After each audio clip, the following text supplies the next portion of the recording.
আমাদের মতো করে আল্লাহ কাউকে বানায় নাই। দুই পায়ে ভর করে শির দ্বারা এরকম স্ট্যান্ড রেখে মাথা উঁচু করে দাঁড়াতে পারে এরকম কোন প্রাণী পৃথিবীতে আছে? এজন্য আল্লাহ বলেন ওয়ালাকাদ কাররামনা বানি আদম, আমি বনি আদমকে সম্মানিত করেছি, তাদেরকে আমি মর্যাদা দিয়েছি। তাদেরকে আমি যত মর্যাদা দিয়েছি আমার কোন সৃষ্টিকে এত মর্যাদা দেই নাই। পড়েন সুবহানাল্লাহ। I have dignified the status of the sons of Adam. আদমের সব সন্তানের মর্যাদা আমি বাড়িয়েছি। আল্লাহ এখানে বলেননি ওয়ালাকাদ কাররামনাল মুমিনিন, আমি মুমিনের মর্যাদা বাড়িয়েছি, বলেছেন? আল্লাহ এখানে বলেন নাই ওয়ালাকাদ কাররামনাল মুসলিমিন, আমি মুসলিমের মর্যাদা বাড়িয়েছি। আল্লাহ বলেছেন ওয়ালাকাদ কাররামনা বানি আদম, আমি বনি আদমের সম্মান বাড়িয়েছি, হোক সে মুমিন কিংবা কাফের, মুসলিম কিংবা মুশরিক, আস্তিক কিংবা নাস্তিক, আরব কিংবা অনারব, যেই হোক না কেন আদম সন্তান সবগুলার মর্যাদা বাড়ায় দিয়েছে কে? সবার মর্যাদা আল্লাহ বাড়িয়েছে। মানুষ হিসেবে মর্যাদা। বিশ্বনবী সাল্লাল্লাহু আলাইহি ওয়াসাল্লাম ইহুদির লাশ দেখে দাঁড়িয়ে গেলেন। কার লাশ?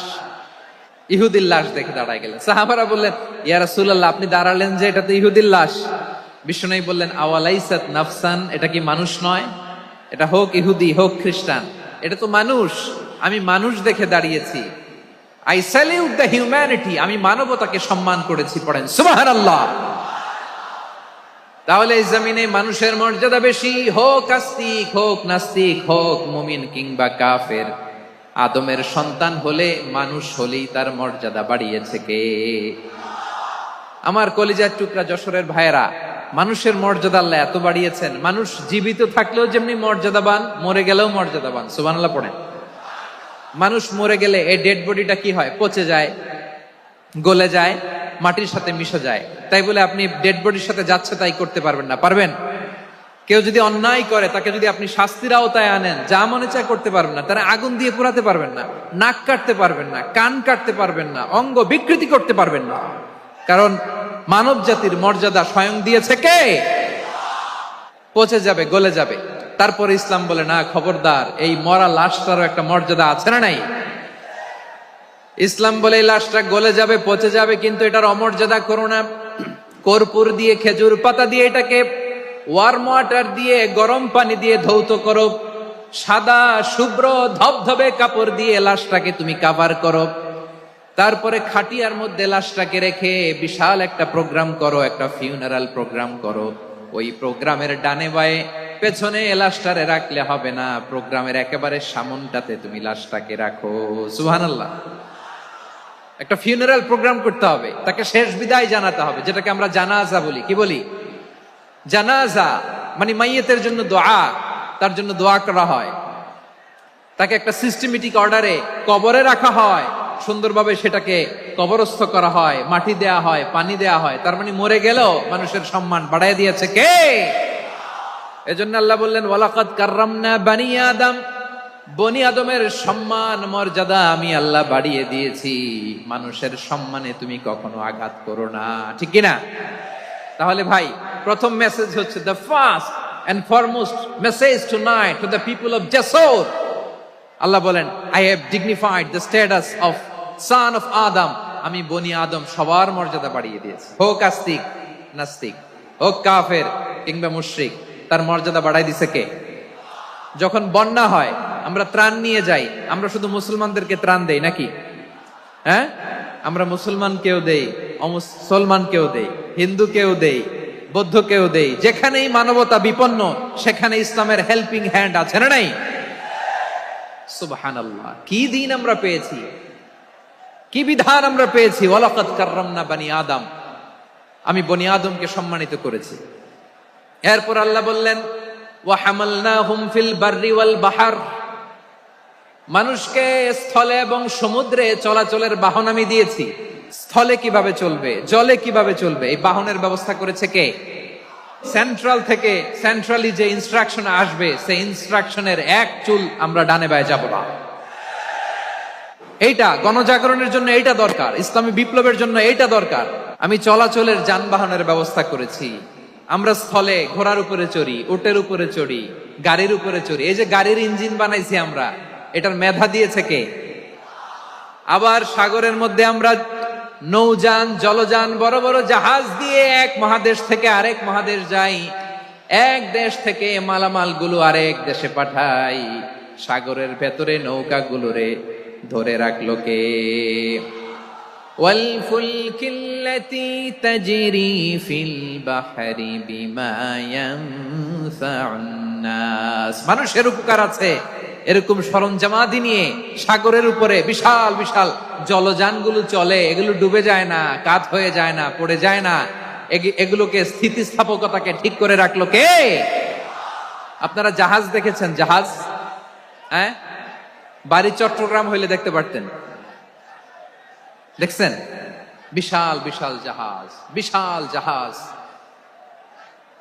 মালামাল নিয়ে এক মহাদেশ থেকে আরেক মহাদেশে যায়।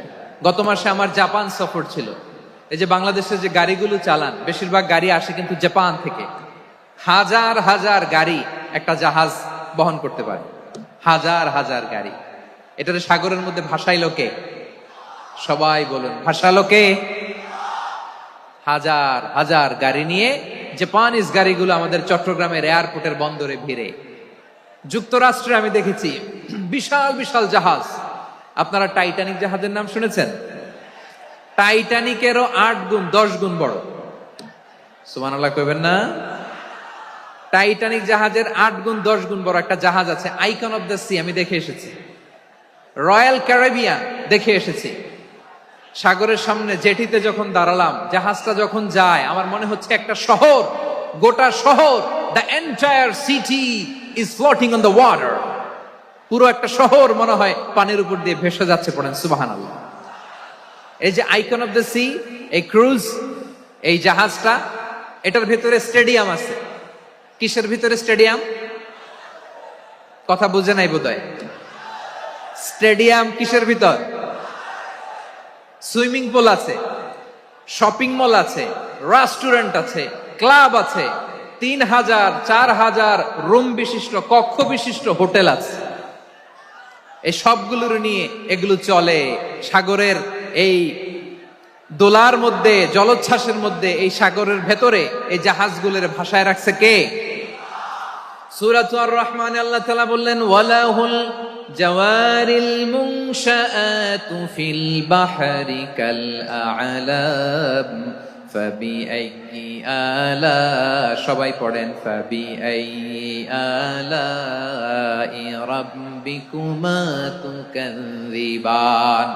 পাহাড় সম বড় বড় জাহাজগুলো মাল বোঝাই করে সাগরের মধ্যে ভেসে বেড়ায়। এগুলো দিয়ে মালামাল বহন করা যায়, মানুষরা এক দেশ থেকে আরেক দেশে যায়। এই জাহাজগুলোর সাগরের ভেতরে ভাসায় রাখলো কে? এই আয়াতের ভেতরে আল্লাহ তাআলা সূরাত বনী ইসরাঈলের এই চমৎকার আয়াতের ভেতরে আল্লাহ তাআলা বেসিক্যালি মানব জাতির প্রতি তার 4টি স্পেশাল অনুগ্রহের কথা বলেছেন। কয়টি? 2টা বলে ফেলছি। 1 নাম্বার, ওয়ালাকাদ কাররামনা বনী আদম, আমি বনী আদমের সম্মান বাড়াইছি। নাকি মুসলমানদের? নাকি মুসল্লিদের? কার সম্মান বাড়িয়েছি? বনী আদমের। তাহলে human dignity, the first part of the verse talks about the human dignity. 2 number অংশ আল্লাহ তাআলা বললেন, ওয়া হামালনাহুম ফিল বাররি ওয়াল বাহর, স্থলে এবং সমুদ্রে আমি তাদের জন্য চলাচলের বাহন দিয়েছি। সুবহানাল্লাহ। তার মানে smooth movement on land and sea, জলে এবং স্থলে যাতে আমরা স্মুথলি মুভ করতে পারি আল্লাহ তাআলা দিয়েছেন।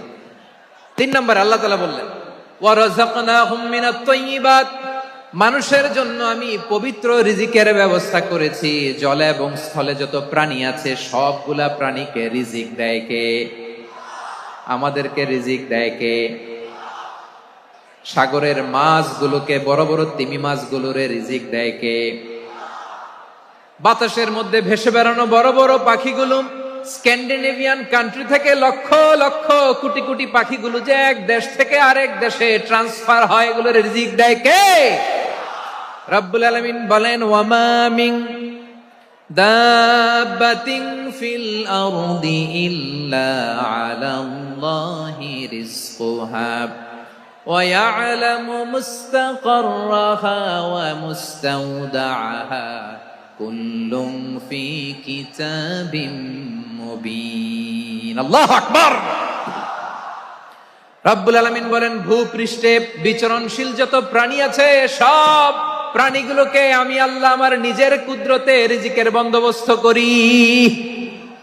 এই প্রাণীগুলো কোথায় থাকে, কোথায় যায়, সব জায়গায় আমি রিজিক পৌঁছে দেই। রিজিক কেউ দিতে পারে না, রিজিকের মালিক কে? রিজিকের মালিক তিনি আল্লাহ। এজন্য আল্লাহ তাআলা বললেন, ওয়ারাযাকনাহুম মিনাত তাইয়্যিবাত। এরপর আল্লাহ বললেন, ওয়াফাদ্দালনাহুম আলা কাসীরিম মিম্মান খালাকনা তাফদীলা। আমি যত প্রাণী সৃষ্টি করেছি সকল প্রাণীর মধ্যে মানুষের মর্যাদা শ্রেষ্ঠত্ব আমি দিয়েছি। সুবহানাল্লাহ পড়েন। তাহলে এক নম্বরে আল্লাহ বললেন আমি বনি আদমের মর্যাদা বাড়ালাম। এরপরে বললেন স্থলে এবং সমুদ্রে চলাচলের জন্য যানবাহন দিলাম। 3 নম্বরে আল্লাহ বললেন পবিত্র রিজিকের ব্যবস্থা করে দিলাম। এরপরে আল্লাহ বললেন যত প্রাণী আছে, সৃষ্টি আছে, সবগুলার উপরে আমি মানুষকে শ্রেষ্ঠত্ব দিলাম। সুবহানাল্লাহ। তাহলে সবচেয়ে বেশি শ্রেষ্ঠত্ব মানুষের। কার? মানুষের। শুধু তাই নয় প্রিয় ভাইরা, আকাশ এবং জমিনে যা কিছু আছে সবকিছু মানুষের জন্য, মানুষের কল্যাণে, মানুষের প্রয়োজনে, মানুষের বশীভূত করে সৃষ্টি করেছেন কে?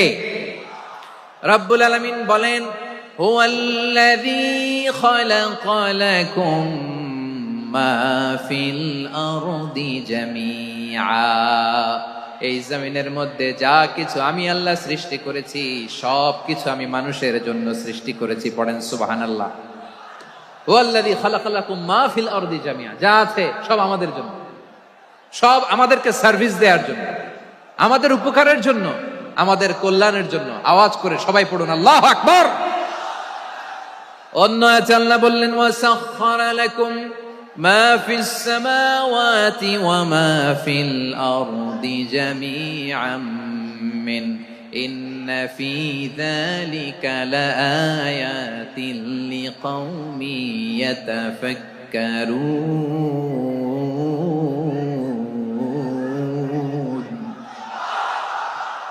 প্রথম আয়াতে আল্লাহ বললেন জমিনে যা আছে সব তোমাদের কল্যাণে আমি সৃষ্টি করলাম। এরপরে আল্লাহ বললেন আকাশেও যা আছে সব তোমাদের জন্য সৃষ্টি করলাম, তোমাদের অনুগত বানায় দিলাম। পড়েন সুবহানাল্লাহ। মানুষের কি ব্রেইন দেখেন, মানুষ জমিন ছেড়ে আকাশে চলে যায়। পাখি দেখে মানুষের শখ হলো পাখি যেহেতু উঠতে পারে আমরাও পারবো। অরবিল রাইট, উইলবার রাইট, 2 ভাই মিলে আঁকাঝোঁকা করতে করতে করতে করতে প্লেন বানায় ফেললো। কোন সুবহানাল্লাহ। এখন পাখিও ওরে, আমরাও ওরি। এরপরেই মানুষের কৌতূহল থামে না এখানে। মানুষ চলে গিয়েছে চাঁদে। কোথায় গেছে? এখন কিন্তু চাঁদে জমি বিক্রি হয় জানেন। পৃথিবী নিয়ে মারামারি শেষ। রাশিয়া আমেরিকা এখন ধরছে চাঁদ আর মঙ্গল গ্রহ। এখন চাঁদে জমি বিক্রি হয়, মঙ্গলে জমি বিক্রি হয়। এই চাঁদ, মঙ্গল, বৃহস্পতি, শনি সব আল্লাহ তাআলা আমাদের জন্য বানিয়েছেন। সুবহানাল্লাহ পড়েন। মানুষ সাগরের উপরে চড়ে, শূন্যে ভেসে বেড়ায়, পাহাড় কেটে সুড়ঙ্গ বানায়, টানেল বানায়। মানুষ ব্রডব্যান্ডের লাইন নিয়ে যায় সাগরের ভেতর দিয়ে, এক দেশ থেকে আরেক দেশে, এক মহাদেশ থেকে আরেক মহাদেশে। সুবহানাল্লাহ পড়েন। তার মানে গোটা বিশ্বের সবকিছুর উপরে control, superiority over all creatures, সবকিছুর উপর কন্ট্রোল, মনিটরিং, নিয়ন্ত্রণ, এটা প্রতিষ্ঠা করে দিয়েছে কে? এজন্যই মানুষের শ্রেষ্ঠত্ব। ওয়ালাকাদ কাররামনা বানি আদম। আমি বনি আদমের সম্মান বাড়িয়েছি, মর্যাদা আমি বাড়িয়ে দিয়েছি এই কারণে, কারণ মানুষ সবকিছুর উপর নিয়ন্ত্রণ নিতে পারে। মানুষকে নিয়ে এই কোরআনের সব আলোচনা, মানুষকে নিয়ে এই কোরআনের সব। তাই কোরআনের কেন্দ্রীয় আলোচ্য বিষয় হচ্ছে মানুষ। কোরআনের কেন্দ্রীয় আলোচ্য বিষয় কি? যশোরের ভাইয়েরা বুঝে থাকলে সবাই বলবেন কোরআনের কেন্দ্রীয় আলোচ্য বিষয় কি? এই মানুষ কোরআনের কেন্দ্রীয় আলোচ্য বিষয়। মানুষকে আল্লাহ স্বাধীনতা দিয়েছেন। ফামান শাআ ফালইউমিন ওয়া মান শাআ ফালইয়াকফুর। চাইলে মুমিন হতে পারো, চাইলে কাফের হতে পারো, তোমার ইচ্ছা। তবে জেনে রাখো মুমিন হলে পাবা জান্নাত, কাফির হলে পাবা জাহান্নাম। নাও দ্য ডিসিশন ইজ ইয়ার্স। সিদ্ধান্ত তোমার, জান্নাতে যাবা না জাহান্নামে যাবা। যশোরের ভাইয়েরা আওয়াজ করে বলুন কই যেতে চান, জান্নাতে না জাহান্নামে? ডান দিকে না বাম দিকে? ডানপন্থী না বামপন্থী? চিল্লা চিল্লি না চুপচাপ? মানুষ চাইলে অনেক ভালো হইতে পারে, ভালোর রাস্তাও খোলা, খারাপ হওয়ার রাস্তাও খোলা। ভালো হইলে মানুষ অনেক ভালো, খারাপ হইলে অনেক খারাপ। ভালো হইলে সবচেয়ে ভালো, খারাপ হইলে সবচেয়ে খারাপ।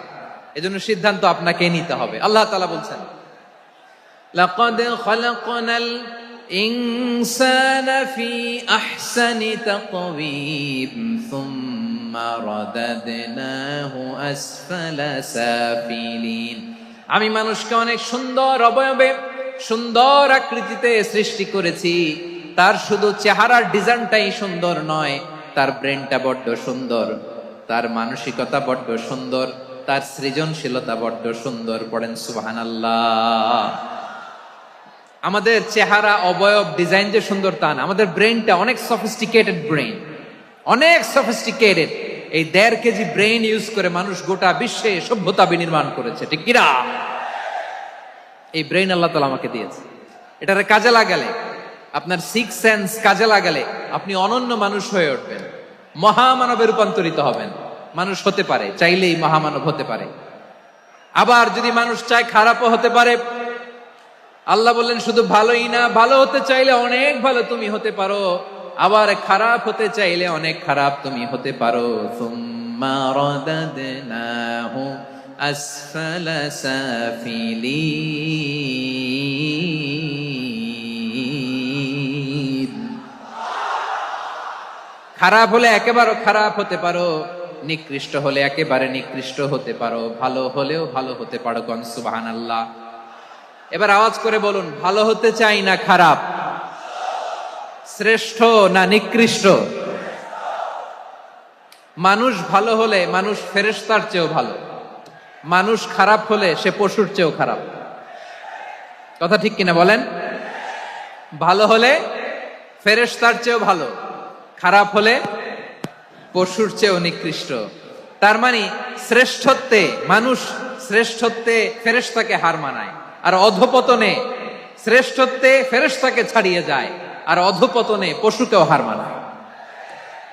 আই রিপিট, আমি আবারও বলছি, মানুষ শ্রেষ্ঠত্বে ফেরেশতাকে ছাড়িয়ে যায়, আর অধপতনে সে পশুকেও হার মানায়। আওয়াজ করে বলতে হবে ঠিক কিনা? এটার প্রমাণ কি? মানুষ শ্রেষ্ঠ হইলে যে ফেরেশতার চেয়েও সেরা, তার প্রমাণ কি? আল্লাহ তাআলা বলছেন, ওয়া ইয কুলনা লিল মালাইকাতি ইসজুদু লি আদম ফাসাজাদু ইল্লা ইবলিস আবা ওয়াস্তাকবারা ওয়া কানা মিনাল কাফিরিন।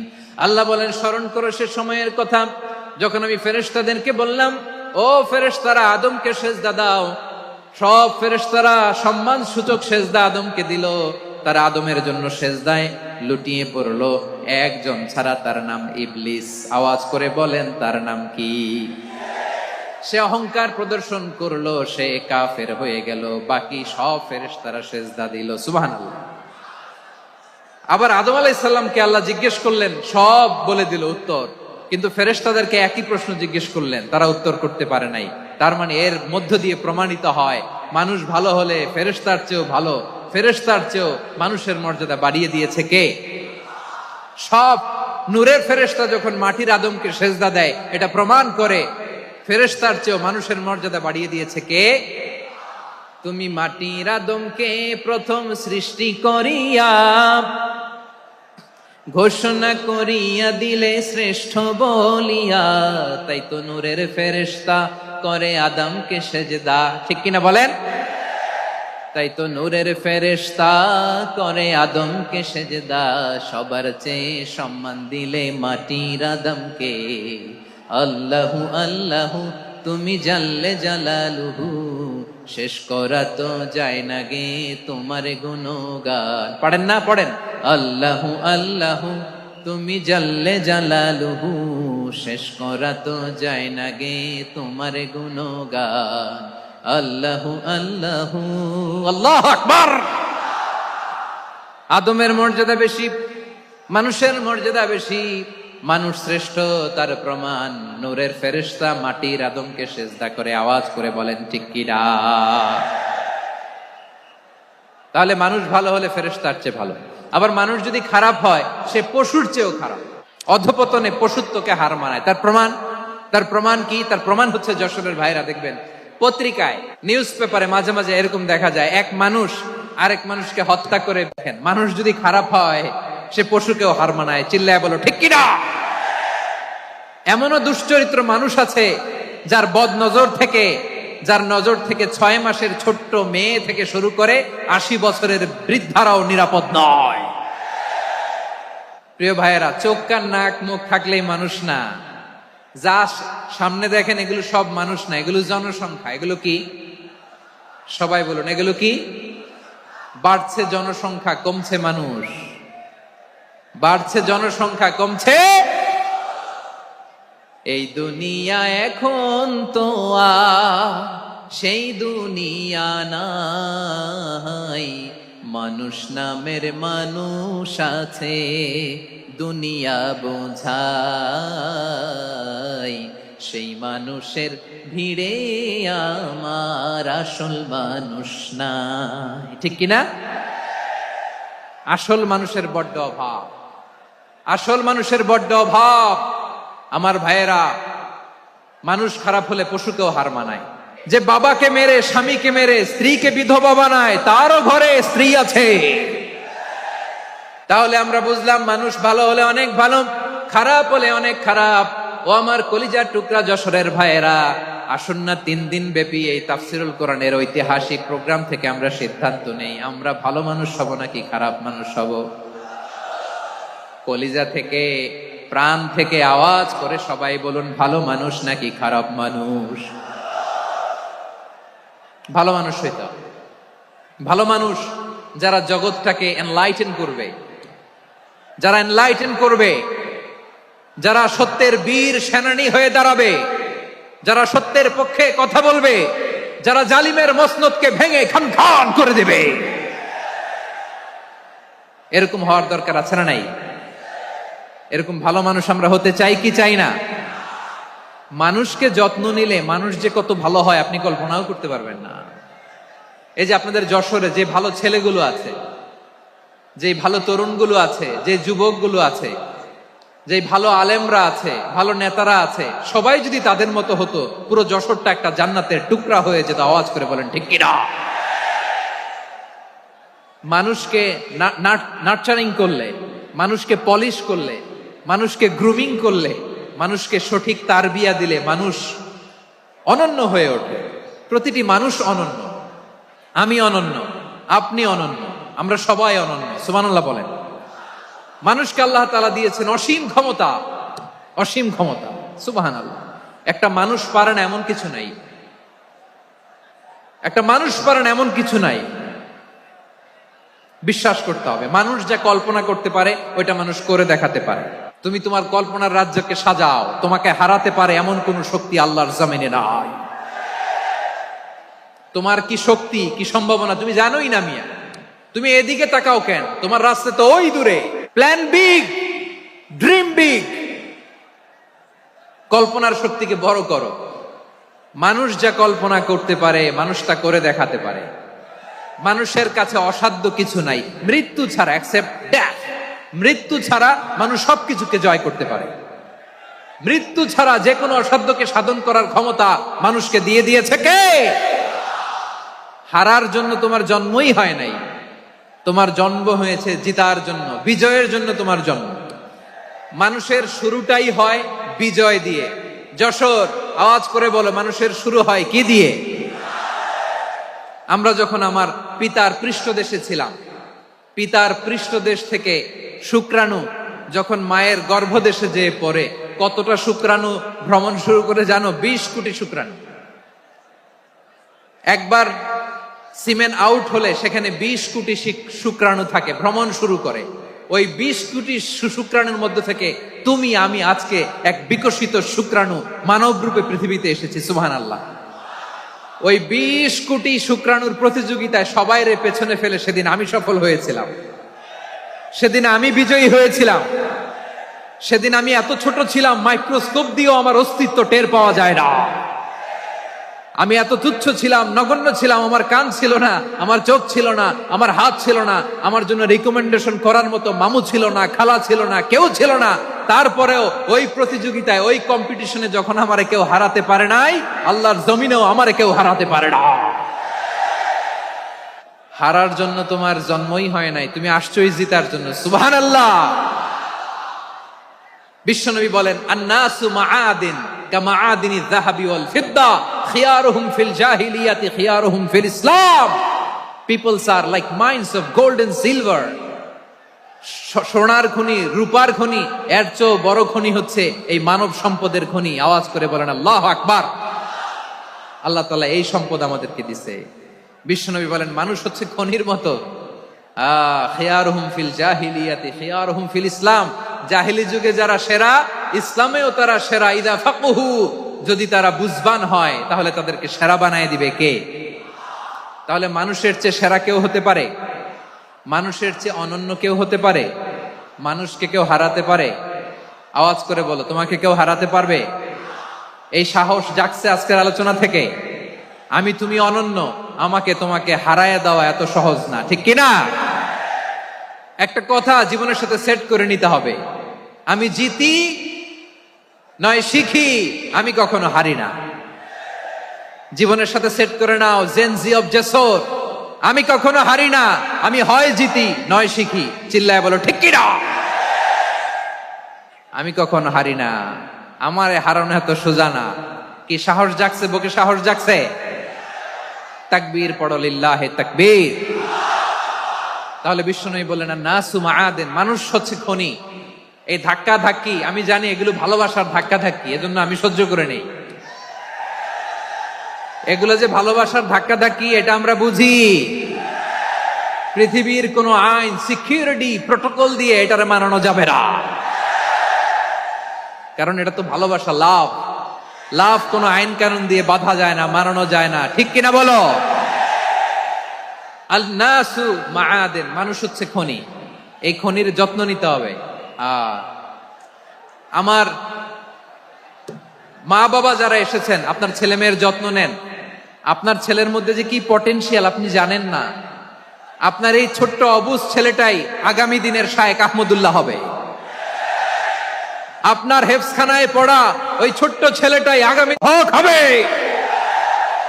আপনার ওই ছেলেটা আমির হামজা হবে, আব্দুল হাই সাইফুল্লাহ হবে। এভাবে বড় বড় আলেম হবে, তারা যুগশ্রেষ্ঠ আলেম হবে। সেই একদিন এই বাংলাদেশের পার্লামেন্টে যে বক্তব্য দিয়ে যশোরের পক্ষে কথা বলবে। আপনি জানেন না, কাউকে ছোট করবেন না আপনি, ওর কনফিডেন্স আপনি কমাবেন না, আপনি কমাতে পারেন না। প্যান্ডেলে আমার যে মা বোনেরা আছেন, ছেলে মেয়েদেরকে কখনো ছোট করে কথা বলবেন না। ও যে কোথায় যাবে আপনি জানেন না, আপনি মা হয়ে তাকে সাহস দিবেন, তার কল্পনার জগৎটাকে সাজাতে তাকে উৎসাহিত করবেন, ঠিক কিনা বলেন? আর আমার প্যান্ডেলের আমার প্রিয় শ্রদ্ধাশীলা মায়েরা বোনেরা, আপনারা তো আরো দামি সম্পদ। বিশ্বনবী বলেন, আর দুনিয়া কুল্লুহা মাতা। আল্লাহ আল্লাহ আল্লাহ, বিশ্বনবীর কথার ওজন দেখেন। আর দুনিয়া কুল্লুহা মাতা ওয়া খায়রু মাতা'আদ দুনিয়া আল মারআতুস সালিহা। বিশ্বনবী বলেন, দুনিয়ায় যা দেখো সব আল্লাহর দেওয়া অ্যাসেট, মানে সম্পদ। আর এত অ্যাসেটের ভিড়ে সবচাইতে শ্রেষ্ঠ সম্পদ হচ্ছে নেককার নারী। ভাইয়েরা, বোনের সাথে খারাপ আচরণ করো না। সন্তান, মায়ের সাথে খারাপ আচরণ করো না। আমাদের মায়েরা আমাদের asset, they are our priceless asset. কারণ এই মায়েদের পেটে এসেছে আল্লাহর ওলিরা, এই মায়েদের পেটে এসেছে খান জাহান আলী, এই মায়ের পেটে এসেছে শাহজালাল ইয়ামানি, এই মায়ের পেটে এসেছে আল্লাহর সব নবীরা। নাকি নবীরা আকাশ থেকে ধপ করে জমিনে নেমে আসছে? মায়ের পেটে আসছে। এই মায়ের পেটগুলো খনি। আমার সম্মানিতা মায়েরা বোনেরা, নিজেকে ইসলাম দিয়ে সাজান, নিজেকে পবিত্র রাখুন, নিজের আব্রু ঈমান ইজ্জতের হেফাজত করুন, কোরআন পড়ুন, সুন্নাহ পড়ুন। আপনি জানেন না আপনার গর্ভে কে আসছে, কোন ক্ষণজন্মা পুরুষকে আল্লাহ তাআলা আপনার গর্ভে পাঠাবে আপনি জানেন না। মায়েরা, নিজেদেরকে পবিত্র রাখুন, ইসলাম চর্চা করুন, কোরআন চর্চা করুন, নৈতিকতা দিয়ে নিজেকে সাজান। যশোরের জেনজি, নিজেদেরকে প্রস্তুত রাখো আগামীর বাংলাদেশের জন্য। নৈতিকতা, মোরালিটি, ভ্যালিউজ দিয়ে নিজেকে সাজাও, ইসলাম দিয়ে নিজেকে সাজাও। কারণ আগামীর বাংলাদেশ ইসলামের বাংলাদেশ। বাংলাদেশের আসল পরিচয় ইসলাম। বাংলাদেশের আসল পরিচয় কি? বাংলাদেশের আসল পরিচয় কি? এই ইসলাম নিয়ে আমরা সংসদ ভবন সাজাবো, রাজি আছি না নাই? শেকড় ভুলে যাওয়া যাবে না। আমরা ধাপে ধাপে শারিয়া আইনের দিকে যাব ইনশাআল্লাহ, কিন্তু জঙ্গিবাদ দিয়ে নয়, কট্টরপন্থা দিয়ে নয়। আমরা ইন্টেলেকচুয়ালি গ্রাজুয়ালি ধাপে ধাপে শারিয়া আইনের দিকে মুভ করব ইনশাআল্লাহ। বলো লিল্লাহি তাকবীর। এদেশের আসল পরিচয় সবাই বলে না, আওয়াজ করে, এদেশের আসল পরিচয়। এদেশে আজান শুনে সূর্য ওঠে শহর গ্রামে, এদেশে আজান শুনে সূর্য ডুবে সন্ধ্যা নামে, এদেশে সকল কাজে সবাই বলে বিসমিল্লাহ, এদেশে ভালো কিছু দেখে শুনে হাসি মুখে সবাই বলে মাশা আল্লাহ। সুবহানাল্লাহ সুবহানাল্লাহ সুবহানাল্লাহ সুবহানাল্লাহ সুবহানাল্লাহ সুবহানাল্লাহ সুবহানাল্লাহ সুবহানাল্লাহ। ও নবীন তরুণ, তোমার কিসের এত ভয়? জেনে রেখো বাংলাদেশের আসল পরিচয়। বাংলাদেশের আসল পরিচয় ইসলাম। আওয়াজ তুলে বলো, আসল পরিচয় কি? এদেশে পরস্পরে দেখা হলে দেয় সালাম, এদেশে আমজনতার হৃদয় জুড়ে পাক কালাম। ঠিক কি না? এদেশে বিপদ এলে সর্বজনে সর্বক্ষণে দোয়া পড়ে ইন্না লিল্লাহ সুবহানাল্লাহ সুবহানাল্লাহ সুবহানাল্লাহ সুবহানাল্লাহ। এদেশে আজান শুনে সূর্য ওঠে শহর গ্রামে, এদেশে আজান শুনে সূর্য ডুবে সন্ধ্যা নামে, এদেশে সকল কাজে সবাই বলে বিসমিল্লাহ, এদেশে ভালো কিছু দেখে শুনে হাসি মুখে সবাই বলে মাশা আল্লাহ। সুবহানাল্লাহ, আওয়াজ করে সুবহানাল্লাহ সুবহানাল্লাহ সুবহানাল্লাহ সুবহানাল্লাহ। সবাই একসাথে সুবহানাল্লাহ সুবহানাল্লাহ সুবহানাল্লাহ সুবহানাল্লাহ। এদেশের আসল পরিচয় কি? আওয়াজ করে বলতে ভয় লাগে। এদেশের আসল পরিচয় কি? ইসলাম দিয়ে আমাদের সংসদ ভবন চলুক, আমরা চাই কি চাই না? বঙ্গভবনে লা ইলাহা ইল্লাল্লাহর পতাকা উড়ুক, আমরা চাই কি চাই না? প্রতিটি জেলা অফিসে, ডিসি অফিসে লা ইলাহার পতাকা ঝুলুক, আমরা চাই কি চাই না? যশোর, আওয়াজ করে বলো, ভালো মানুষ না খারাপ মানুষ? বুঝে বলছে তো? মানুষ ভালো হলে যে কত ভালো। এই মানুষকে যত্ন নিলে, মানুষকে মানুষ বানালে যে সে কি হতে পারে শুনবা। মানুষকে যত্ন নিলে মানুষের মধ্যে যারা কি পটেনশিয়াল রেখেছে। আমি জাপানের দুইটা উদাহরণ দেই। জাপানের, আল্লাহ, 2022 সালে জাপানের সাথে জার্মানির খেলা, ফিফা ওয়ার্ল্ড কাপ 2022। এক পক্ষে জাপান, আরেক পক্ষে কোন দেশ? কথা শোনে নাই। এক পক্ষে কোন দেশ? আরেক পক্ষে সবাই। এক পক্ষে আরেক পক্ষে। ওই খেলায় জিতেছিল জাপান, জিতেছিল 22 সালের এই ফিফা ওয়ার্ল্ড কাপে। জাপান ফুটবল খেলায় জিতে as a part of their celebration তারা খেলার পরে পুরো স্টেডিয়ামটারে ক্লিন করে, the fan base of Japan. Lakh lakh মানুষ খেলা দেখতে যায়, তো এত ডাস্টবিনও তো নাই। তো যারা ডাস্টবিনে জায়গা পায় নাই, তারা এই যে চকলেটের প্যাকেট, পানির বোতল, চিপসের প্যাকেট তারা এদিকে সেদিকে রেখে দিয়েছে। জাপানের ভক্তরা, জাপানের ফলোয়াররা as a part of their celebration তারা খেলার পরে পুরো স্টেডিয়ামের সব ময়লা আবর্জনা ক্লিন করে তারপরে বিদায় নিয়েছে। তাদেরকে কি ক্লিন করার দায়িত্ব দেয়া হয়েছিল? এই যশোর, জাপানের যে ছেলেরা খেলা দেখতে গেছিল ওদেরকে কি ক্লিন করার দায়িত্ব দিছিল? তারা কি স্টেডিয়ামের পরিচ্ছন্নতা কর্মী? তাদের আকল, তাদের সিক্স সেন্স তাদেরকে বলেছে। ছোটবেলা থেকে জাপান গভর্নমেন্ট ওদেরকে এত পরিচ্ছন্নতা শেখায়, ক্লিনলিনেস অ্যাওয়ারনেস ক্যাম্পেইন করায়। ক্লাসে আমি দেখেছি, ক্লাসে নিজের বেঞ্চ নিজে মুছে, ক্লাসের মাঝখানে একটা সময় দেয়, নিজের টেবিল নিজে মুছে, নিজের ক্লাসরুমটা নিজে পরিষ্কার করে, রাস্তাঘাটে একটা ধুলা নাই, ময়লা নাই, একটা টিস্যু নাই। খেলার পরে গোটা বিশ্বকে তাক লাগিয়ে দিয়েছে। জাপানের ফ্যানরা সবার রেখে যাওয়া গার্বেজ, টিস্যু, বোতল পরিষ্কার করে তারপরে স্টেডিয়াম থেকে বিদায় নিয়েছে। আমরা কেন এমন হইতে পারলাম না? আমরা কেন এমন হইতে পারলাম না? জাপানের যারা এগুলো করছে ওদের 3টা করে চোখ না? চোখ তো 3টা, জাপানো লাগো। জাপানো লাগো হাত তো 4টা, কান তো 6টা। হ্যাঁ, নাকি আমার মতো 2 হাত 2 কানওয়ালা মানুষ? চোখে দেখলে ওটা মানুষ না। চিন্তা করছেন? তার মানে জাপানিজদেরকে যে গ্রুমিং করে শিখানোর মাধ্যমে পরিচ্ছন্ন বানানো গেছে, ওরা যেমনি মানুষ আমরাও মানুষ। আমাদের সন্তানদেরকে শেখালে তারাও পারবে। পারবে কিনা? 2 নম্বর উদাহরণ বলি। চট্টগ্রাম ফেনীতে যারা গিয়েছেন, মেঘনা গোমতী ব্রিজ প্রকল্প নাম শুনছেন? মেঘনা একটা ব্রিজ পার হওয়া লাগে। এই মেঘনা গোমতী, এখানে 3টা ব্রিজ, কাঁচপুর সহ এই 3টা ব্রিজের নির্মাণ কাজ, রেনোভেশনের কাজ দেয়া হয়েছিল জাপানের একটা কোম্পানিকে। কাকে? জাপানের কোম্পানির নির্মাণ শেষে 738 কোটি টাকা বেঁচে গেছিল, এটা গভর্নমেন্টের হাতে দিয়ে তারা বিদায় নিয়েছে। কত টাকা? 738 কোটি টাকা। যত প্রাক্কলিত ব্যয় নির্ধারণ করা হয়েছে সব টাকা সরকার, তৎকালীন সরকার 2019-এর সরকার, কারা ছিল তো জানেন? এই 2019-এর সরকার তাদেরকে দিয়েছে। তারা রিনোভেশন নির্মাণ শেষে 738 কোটি টাকা অতিরিক্ত বেঁচে গেছিল, এটা আবার গভর্নমেন্টের হাতে বুঝাই দিয়ে তারা বিদায় নিচ্ছে। আমরা কেন এমন হইতে পারলাম না? জাপানের ওরাও মানুষ, আমরাও মানুষ। তার মানে মানুষে মানুষে পার্থক্য আছে না নাই? আচ্ছা, জাপানের 2টা উদাহরণ দিলাম, এবার আমার দেশের 2টা উদাহরণ দিব না? বাংলাদেশের 2টা উদাহরণ দিই। 1 নম্বর উদাহরণ, গত সপ্তাহে আপনারা জানেন কক্সবাজার আমার একটা প্রোগ্রাম ছিল, তো হেলিকপ্টারে গিয়েছিলাম। ফেনী জেলা যখন পার হচ্ছি, আমি দেখলাম 3টা উইন্ডমিল। উইন্ডমিল চিনেন তো? বিশাল পিলার, 3টা 4টা পাখা থাকে।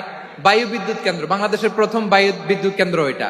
মুহুরী প্রজেক্ট বলে এটা, সম্ভবত মুহুরী প্রজেক্ট। তো সাগরের বাতাসের ঝাপটায় এটা ঘুরে এনার্জি হয়, ইলেকট্রিসিটি উৎপাদন হয়। তো আমি পাইলটকে বললাম, ভাই এগুলো থেকে কেমন ইলেকট্রিসিটি উৎপাদন হয়? কয়, হুজুর একটু হয় না, কিছুই হয় না। কিছুই হয় না মানে? বলে, হুজুর বাংলাদেশে যত উইন্ডমিল আছে এটার পাখা একটাও ঘুরে না। আল্লাহ, বলেন কি? তাহলে এই যে কোটি কোটি টাকা ব্যয় করে যে উইন্ডমিল, কয় হুজুর ভিতরে ফিটফাট, উপরে ফিটফাট, ভিতরে সদরঘাট। তার মানে কোটি কোটি টাকা দিয়ে এই উইন্ডমিল বানায়, এখানে কিছু নাই। দুর্নীতির আড্ডাখানা, আখড়াখানা বাংলাদেশ, ঠিক কিনা বলেন? আয় রে, জাপানিজরাও মানুষ, আমরাও মানুষ। আমার এক নিকটাত্মীয় সরকারি চাকরিজীবী, উনি আমাকে বললেন, বাংলাদেশের আর একটা উদাহরণ দেখি। উনি আমাকে বললেন যে প্রতি বছর আমাদের অফিসের ফার্নিচার চেঞ্জ করে। আমি বললাম, প্রতি বছর ফার্নিচার চেঞ্জ করে কেন? বলে যে ফার্নিচার নতুন পারচেজ করলেই তো এখানে টাকা, নতুন কিনতে পারলেই টাকা, নতুন উন্নয়নের সবক শোনাতে পারলেই টাকা। প্রথম আলোর রিপোর্ট, কি আলো? প্রথম আলোর রিপোর্ট, গত 15 বছরে উন্নয়নের নামে লুটপাট হয়েছে প্রায় 3.25 লাখ কোটি টাকা। কার রিপোর্ট? আমাদের বানানো কথা। প্রথম আলোর রিপোর্ট। গত 15 বছরে কারা ছিল জানেন তো? হ্যাঁ, শুধু ওনাদেরকেই দোষ দিয়ে লাভ নাই। স্বাধীনতার পর থেকে শুধু শাসকের হাত বদল হয়েছে, আমরা কিছু পাই নাই, ঠিক কিনা বলেন? শুধু ওনাদের দোষ দিয়ে কি লাভ? একদল খাইছে, আরেক দল খাওয়ার জন্য রেডি হয়ে আছে। আমরা এরকম চাই না। আমরা চাই স্বাধীন সার্বভৌম বাংলাদেশ। আমরা চাই দুর্নীতিমুক্ত বাংলাদেশ। আমি নিউজটা যে কতবার বললাম, এটা কি সম্ভব? 3.25 লাখ কোটি টাকা লুটপাট, মানে লুটপাট করতে করতে এদেশের জনগণকে ফুটপাতে বসায় দিচ্ছে। প্রিয় ভাইয়েরা, তাহলে জাপানের মানুষও মানুষ, আমরাও মানুষ। সিদ্ধান্ত আপনার, কোন মানুষ হবেন, ভালো মানুষ না খারাপ মানুষ? আজকের আলোচনার বিষয় হচ্ছে মানব সম্পদের উন্নয়ন, human resource development. It's a process to increase the capacity of knowledge, skill, capacity of the people of a country. একটা দেশের মানুষের জ্ঞান, তাদের দক্ষতা কি করে বাড়ানো যায়, বাড়িয়ে দেশের উন্নয়ন করানো যায়, এটাই হচ্ছে মানব সম্পদ উন্নয়নের মূল কথা। তাহলে মানব সম্পদ হচ্ছে একটা দেশের সবচাইতে শক্তিশালী পুঁজি। প্রাকৃতিক সম্পদ, খনিজ সম্পদের চেয়েও দামি হচ্ছে মানব সম্পদ। আমার প্রিয় যশোর, প্রাকৃতিক সম্পদ, খনিজ সম্পদের চেয়ে দামি সম্পদ কি সম্পদ? আল্লাহ তাআলা দয়া করে আমাদেরকে এই মানব সম্পদ দিয়েছেন। আসুন আমাদের এই মানুষগুলোকে আমরা সোনার মানুষ বানাই। রাজি আছেন তো সবাই? রাজি আছেন? মানুষ পারে না এমন কোনো কিছু নাই, চাইলে সব পারে। এজন্য মানুষকে তারবিয়া দিতে হবে, যথাযথভাবে তাদেরকে গড়তে হবে। আসুন আমরা সিরাতের আয়নায় বিশ্বনবীর জীবনী থেকে দেখি তিনি কিভাবে হিউম্যান রিসোর্সকে ম্যানেজ করতেন, বিশ্বনবী কিভাবে এই মানব সম্পদকে ম্যানেজ করতেন। বিশ্বনবী he was a very good talent hunter, চৌকস ট্যালেন্ট হান্টার ছিল। কার মধ্যে কি ট্যালেন্ট আছে দেখলেই বুঝে ফেলতেন। সুবহানাল্লাহ পড়বেন না? কি নবী আমরা পেয়েছি! He was a very good talent hunter. আমার নবী তিনি চৌকস ট্যালেন্ট হান্টার ছিলেন। কার মধ্যে কি প্রতিভা বের করতেন, ওই প্রতিভাকে ইসলামের কল্যাণে কাজে লাগাতেন। সুবহানাল্লাহ বলেন। যাকে যেই জায়গায় সেট করলে ভালো হবে তাকে ওই জায়গায় সেট করতেন। কয়েকজন সাহাবীর জীবনী শোনাই।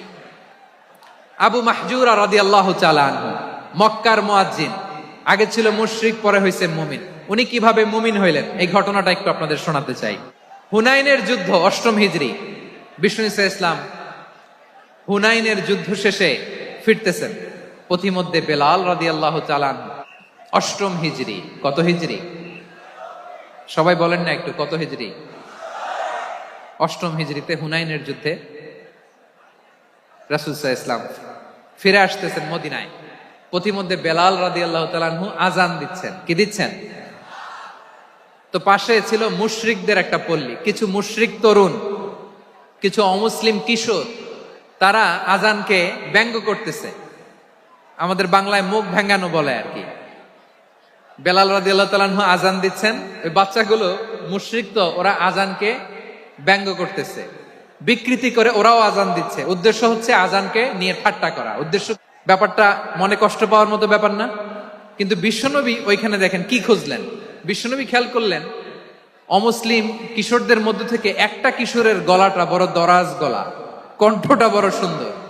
খেয়াল করে দেখলেন যে কিছু কিশোর বেলালের আযানকে ব্যঙ্গ করে, বিকৃতি করে, কিন্তু একজনের কণ্ঠ দেখতে পাচ্ছেন না এত দূরে, কিন্তু কণ্ঠটা বড় সুন্দর, দরাজ গলা। বিশ্বনবী সাহাবীদেরকে বললেন, ধরো এগুলারে, ধরো।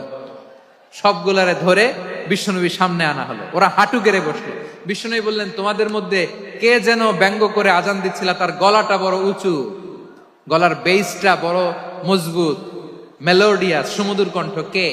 আবু মাহজুরা বলে, আমার বন্ধুরা সবাই আমার দিকে আঙ্গুল দেখায়, আমি পড়ে গেছি বিপদে।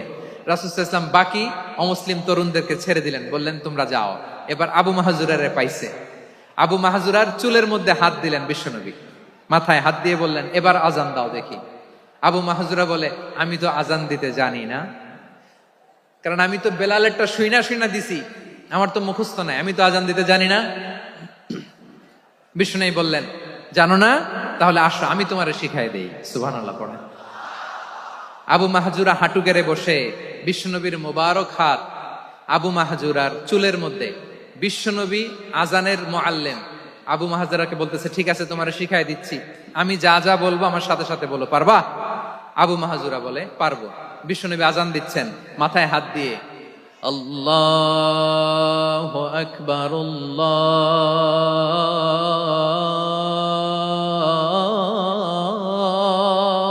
আকবার। আবু মাহজুরা এই বাক্যটা পড়লেন। বিশ্বনবী দ্বিতীয় বাক্য পড়তে আরম্ভ করলেন, আল্লাহু আকবার,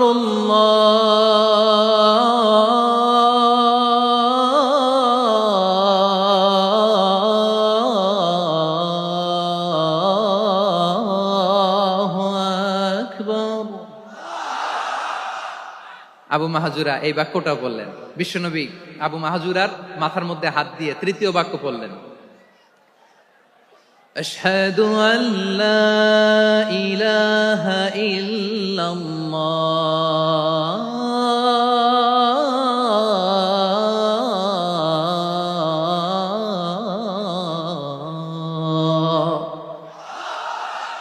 আবু মাহাজুরা তৃতীয় বাক্য পড়লেন। বিশ্বনবী একটা বাক্য পরে আবু মাহাজুরা পরে, বিশ্বনবী পরে আবু মাহাজুরা পরে। আবু মাহাজুরা কিন্তু অমুসলিম, মুশরিক।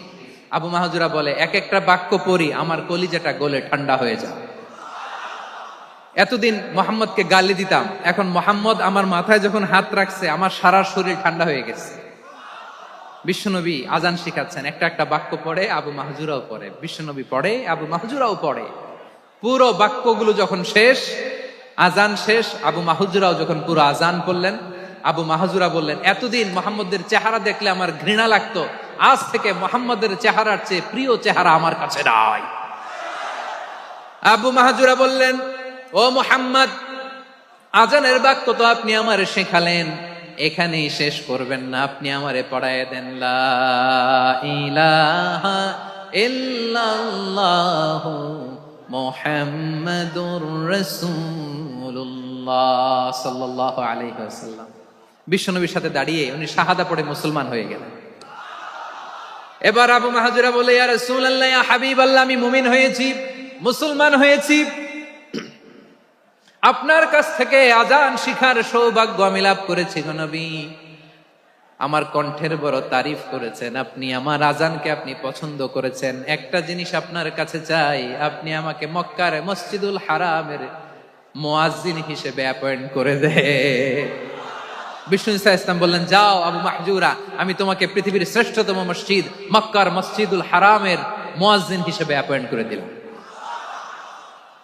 দেখছেন কিভাবে ট্যালেন্ট হান্টিং করতে হয়, কিভাবে হিউম্যান রিসোর্স মানব সম্পদকে ব্যবহার করতে হয়। আসছিল আজানকে ভেঙ্গাইতে, আসছিল কেন?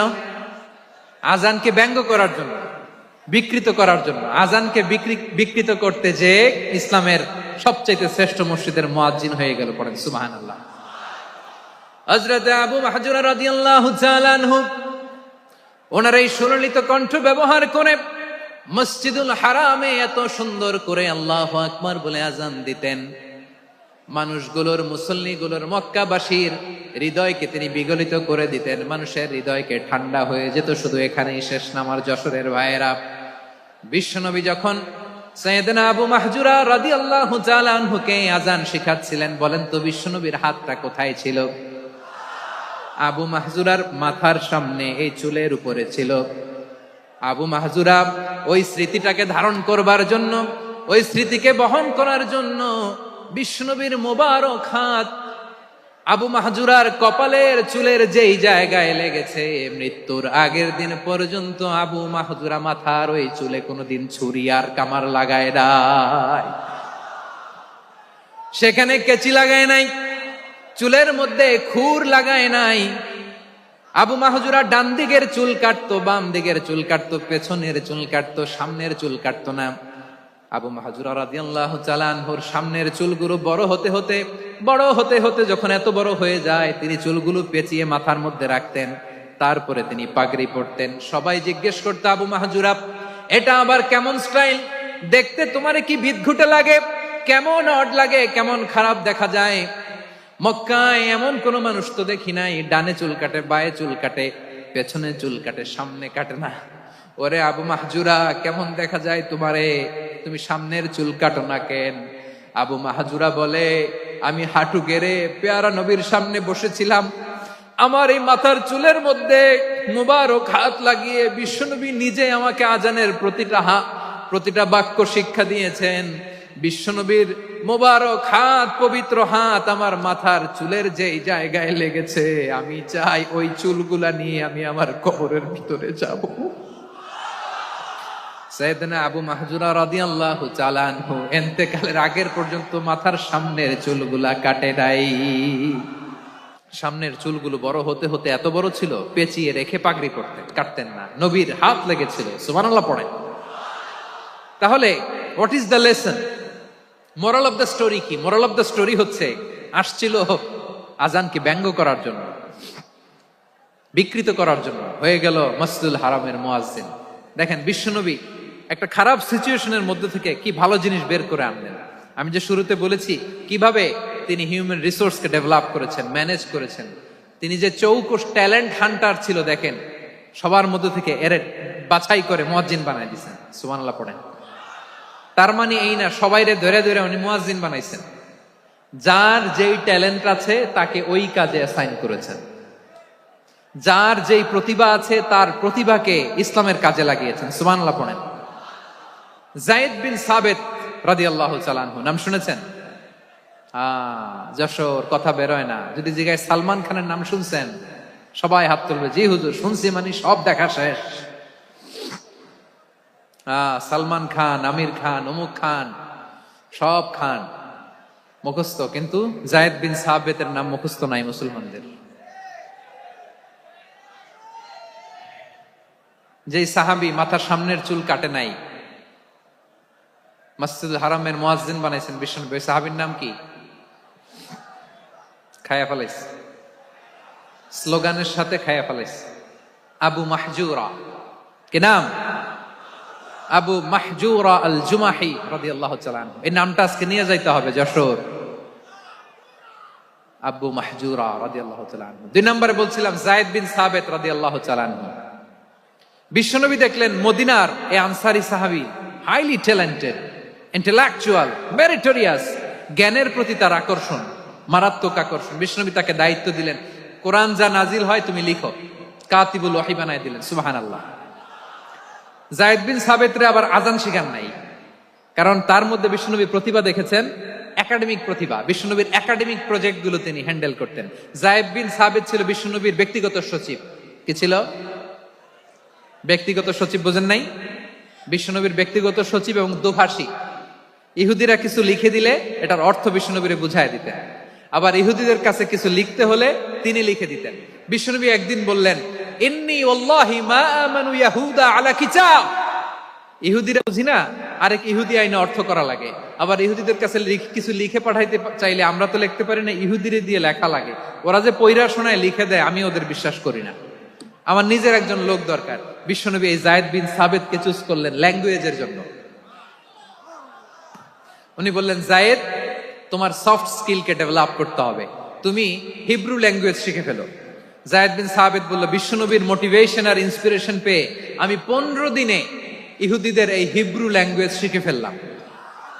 শুধু শিখে ফেললাম না, হাত্তা হাদিকতু, even I became master in the language. এই ভাষা আমি পারদর্শী হয়ে গেলাম। এরপর ইহুদিরা চিঠি লিখে পাঠালে আর কোন ইহুদি ডাকা লাগতো না, আমি নবীর এটার অর্থ শুনে পরে বুঝাই দিতাম। আবার ইহুদিদের কাছে চিঠি লেখা লাগলে আমি যায়েদ বিন সাবিত চিঠি লিখে দিতাম। সুবহানাল্লাহ। দেখেন, এত সাহাবীর মধ্য থেকে বিশ্বনবীর একাডেমিক প্রজেক্ট, ব্যক্তিগত সচিব, দোভাষী হিসেবে তিনি যায়েদ বিন সাবিতের মতো তরুণকে নির্বাচিত করেছেন। কেমন ট্যালেন্ট হান্টার ছিল আমার নবী। সুবহানাল্লাহ পড়বেন না? বিশ্বনবীর ইন্তেকালের পরে সাইয়েদনা আবু বকর রাদিয়াল্লাহু তাআলা আনহু যখন খলিফা হয়ে আসলেন, কোরআনকে সংকলনের দায়িত্ব দেয়া লাগবে, কোন সাহাবীকে দিবেন? সব সাহাবারা মিলে পরামর্শ করলেন। সাইয়েদনা আবু বকর, ওমর সবাই মিলে এই বিশাল কোরআন সংকলনের গুরু দায়িত্ব বিশ্বনবীর ব্যক্তিগত সচিব, বিশ্বনবীর দোভাষী, বিশ্বনবীর সিলেক্ট করাই লোক যায়েদ ইবনে সাবিত রাদিয়াল্লাহু তাআলা আনহুকে দিয়েছে। কোরআনের কপি তো আজকে এখানে রাখে নাই। এই যে আজকের যে কোরআন পড়েন, এটা আগে এরকম ছিল না। কোরআন নাজিল হলে সাহাবারা চামড়ার, ওটের চামড়ায় লিখে ফেলতো, ওটের চ্যাপ্টা হাড্ডির মধ্যে লিখে ফেলতো, গাছের গুড়ির মধ্যে লিখে ফেলতো, বিভিন্ন জনের কাছে ছড়ানো ছিটানো ছিল। আবু বকর রাদিয়াল্লাহু তাআলা আনহু একসাথে করলেন, পরবর্তীতে উসমান রাদিয়াল্লাহু তাআলা আনহু একসাথে করলেন 114 সূরার। এখন এই মুসহাফ, এই কম্পাইলেশন, এই কপি আমরা পেয়েছি, যার হিউজ কন্ট্রিবিউশন ছিল। এই পুরো কোরআন কম্পাইলেশনের প্রজেক্ট ম্যানেজার ছিল যায়েদ বিন সাবিত রাদিয়াল্লাহু তাআলা। কোরআন কম্পাইলেশনের প্রজেক্ট ম্যানেজার। দেখেন, উনারে মাথায় হাত দিয়ে আজান শিখায় নাই। সুবহানাল্লাহ কইবেন না? তাহলে প্রথম সাহাবী আবু মাহজুরাকে মুয়াজ্জিন বানাইলেন, যায়েদ বিন সাবিতকে ব্যক্তিগত সচিব আর দোভাষী বানালেন, মুসআব ইবনে উমাইর রাদিয়াল্লাহু তাআলা আনহুকে ইসলামের প্রথম অ্যাম্বাসেডর বানালেন। তাহলে তৃতীয় নাম্বার একজন সাহাবীর নাম বলছি, মুসআব ইবনে উমাইর। He was the first ambassador in Islam. ইসলামের প্রথম ডিপ্লোম্যাট, প্রথম কূটনৈতিক, ইসলামের প্রথম কূটনৈতিক, ইসলামের প্রথম ডিপ্লোম্যাট, প্রথম অ্যাম্বাসেডর মুসআব ইবনে উমাইর, মক্কার তরুণ যুবক। উনি পারফিউম লাগাইলে মানুষ দেখলেই বুঝতো এটা মুসআব লাগাইছে। এমন ড্যাশিং ফেসের ছিল, এমন স্মার্ট ড্যাশিং ফেস, এমন পার্সোনালিটির মানুষ ছিল মুসআব রাদিয়াল্লাহু তাআলা আনহু। কারণ যিনি ইসলামের স্পোকম্যান হবেন, মুখপাত্র হবেন, তার স্মার্ট হওয়ার দরকার আছে না নাই? আকাবার প্রথম শপথ যখন হলো, তাদের সাথে বিষ্ণু ঈসা ইসলাম মদিনাতে একজন মুখপাত্র পাঠালেন, ডিপ্লোম্যাটকে পাঠালেন, অ্যাম্বাসেডর অফ ইসলাম। তিনি হচ্ছেন মুসআব ইবনে উমাইর। পড়েন সুবহানাল্লাহ। বিশ্বনবী দেখলেন সে অনেক স্মার্ট, তার ডেডিকেশন আছে, সিনসিয়ারিটি আছে, এবং মদিনায় যে আউস খাজরাজ গোত্রের নেতাদের সাথে ডিল করতে হবে, ইহুদিদের সাথে ডিল করতে হবে, ওখানে একজন পাক্কা জানু খেলোয়াড়ের দরকার আছে না নাই? মুসআব ইবনে উমাইর রাদিয়াল্লাহু তাআলা আনহু, ওনাকে বিষ্ণু ঈসা ইসলাম চুজ করলেন। এবং বিষ্ণু ঈসা ইসলামের এই চুজিংটা, এই সিলেকশনটা এত সুন্দর ছিল, তিনি মদিনাতে যে বিশ্বনবী আসার আগেই মদিনার জমিনকে তিনি উর্বর করে ফেলছেন। প্রতিটা ঘরে ঘরে কালিমার দাওয়াত তিনি পৌঁছায় দিচ্ছেন। জুমার বিধান নাজিল হয়েছে, কিন্তু মক্কায় পরিবেশ নাই জুমা পালনের। বিষ্ণু ঈসা ইসলাম একজনকে দিয়ে খবর পাঠালেন, যাও মদিনায় মুসাবকে যে বলো, মুসাব তো আমার শিক্ষক, আমার স্পোকম্যান, মদিনাতে যেন তারা জুমা কায়েম করে। বিশ্বনবীর আগেই মুসাব মদিনার মুসলিমদেরকে নিয়ে মদিনায় প্রথম জুমা কায়েম করে ফেলছে। কোন সুবহানাল্লাহ। ডিপ্লোম্যাটদের কেমন হইতে হয়, অ্যাম্বাসেডারের কেমন হইতে হয়, মুসআব রাদিয়াল্লাহু তাআলা আনহুর কাছ থেকে শিখে নাও। মুসআব নামটা কেমন লাগে? যশোর, যাদের সন্তান হবে ছেলে সন্তান, আমার রাস্তায় পাইলে সবাই জিজ্ঞেস করে, হুজুর একটা নাম দেন, আমার ছেলে হবে। যশোরবাসীর জন্য আমি একটা নাম দিয়ে দিলাম, নাম রাখতে হবে মুসআব। কি নাম? নামটা যাদের ভাল লাগে, ছেলে সন্তান অনাগত আসবে, মনে চাইলে নাম রেখে দিবেন মুসআব রাদিয়াল্লাহু তাআলা আনহুর নামে মুসআব। তাহলে মুসআব রাদিয়াল্লাহু তাআলা আনহুকে বিশ্বনবী ল্যাঙ্গুয়েজ শিখান নাই, সফট স্কিল শিখান নাই। যায়েদ রাদিয়াল্লাহু, তিনি হিব্রু ল্যাঙ্গুয়েজ শিখেছেন, সুরিয়ানি শিখেছেন, কিন্তু মুসআবকে তিনি বানিয়েছেন the spokesman of Islam, the first diplomat, the ambassador of Islam. সুবহানাল্লাহ পড়বেন না? আব্দুল্লাহ ইবনে আব্বাস রাদিয়াল্লাহু তাআলা আনহু, বিশ্বনবীর কাজিন, চাচাতো ভাই। আবার মাইমুনা রাদিয়াল্লাহু তাআলা আনহু, মাইমুনা নবীর স্ত্রী, তিনি ছিলেন আব্দুল্লাহর আপন খালা। তো নবীর বউ যদি ওনার খালা হয়, নবী তার কি? বুঝে নাই, নবী তার কি? খালু। তাহলে সম্পর্ক অনেক গভীর, কাজিন আবার খালু। ছোট্ট মানুষ, তাই রাতে মাঝে মাঝে ঘরে থাকতো। বিশ্বনবী দেখলেন আব্দুল্লাহ যেহেতু আমার ঘরে ঢুকতে পারে, আব্দুল্লাহরে এই উম্মতের বড় শিক্ষাবিদ বানাইতে হবে। কথা বোঝে নাই? আব্দুল্লাহকে কি বানাইতে হবে? শিক্ষাবিদ, এডুকেটর অফ দিস উম্মাহ, এই উম্মার শিক্ষাবিদ বানাইতে হবে। তাই আব্দুল্লাহ ইবনে আব্বাসকে বিশ্বনবী হাতে কলমে শিক্ষা দিয়েছেন। ওনাকে বিশ্বনবী হাতে কলমে শিক্ষা দিয়েছেন, যেহেতু উম্মতের শিক্ষাবিদ হবেন, এডুকেটর হবেন। তো বিশ্বনবী রাতে যখন তাহাজ্জুদ পড়তেন, ছোট্ট আব্দুল্লাহ ঘরে থাকতো। বুঝতে পেরেছেন? ছোট্ট মানুষ তো ঘরে থাকতো। তো বিশ্বনবী তাহাজ্জুদের জন্য একবার দাঁড়িয়েছেন,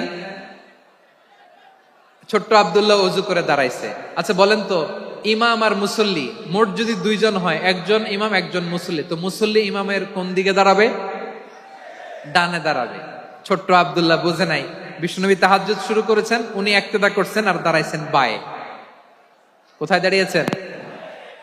আব্দুল্লাহ বলেন, যখন আমি বায়ে দাঁড়ালাম, আখাযা রাসূলুল্লাহ সাল্লাল্লাহু আলাইহি ওয়াসাল্লাম উযুনি আল ইউমনা ইয়াফতিলুহা, বিশ্বনবী নামাজরত অবস্থায় আমার কান ধরে টেনে আমার ডান দিকে এনে দাঁড় করায় দিলেন। পড়েন সুবহানাল্লাহ।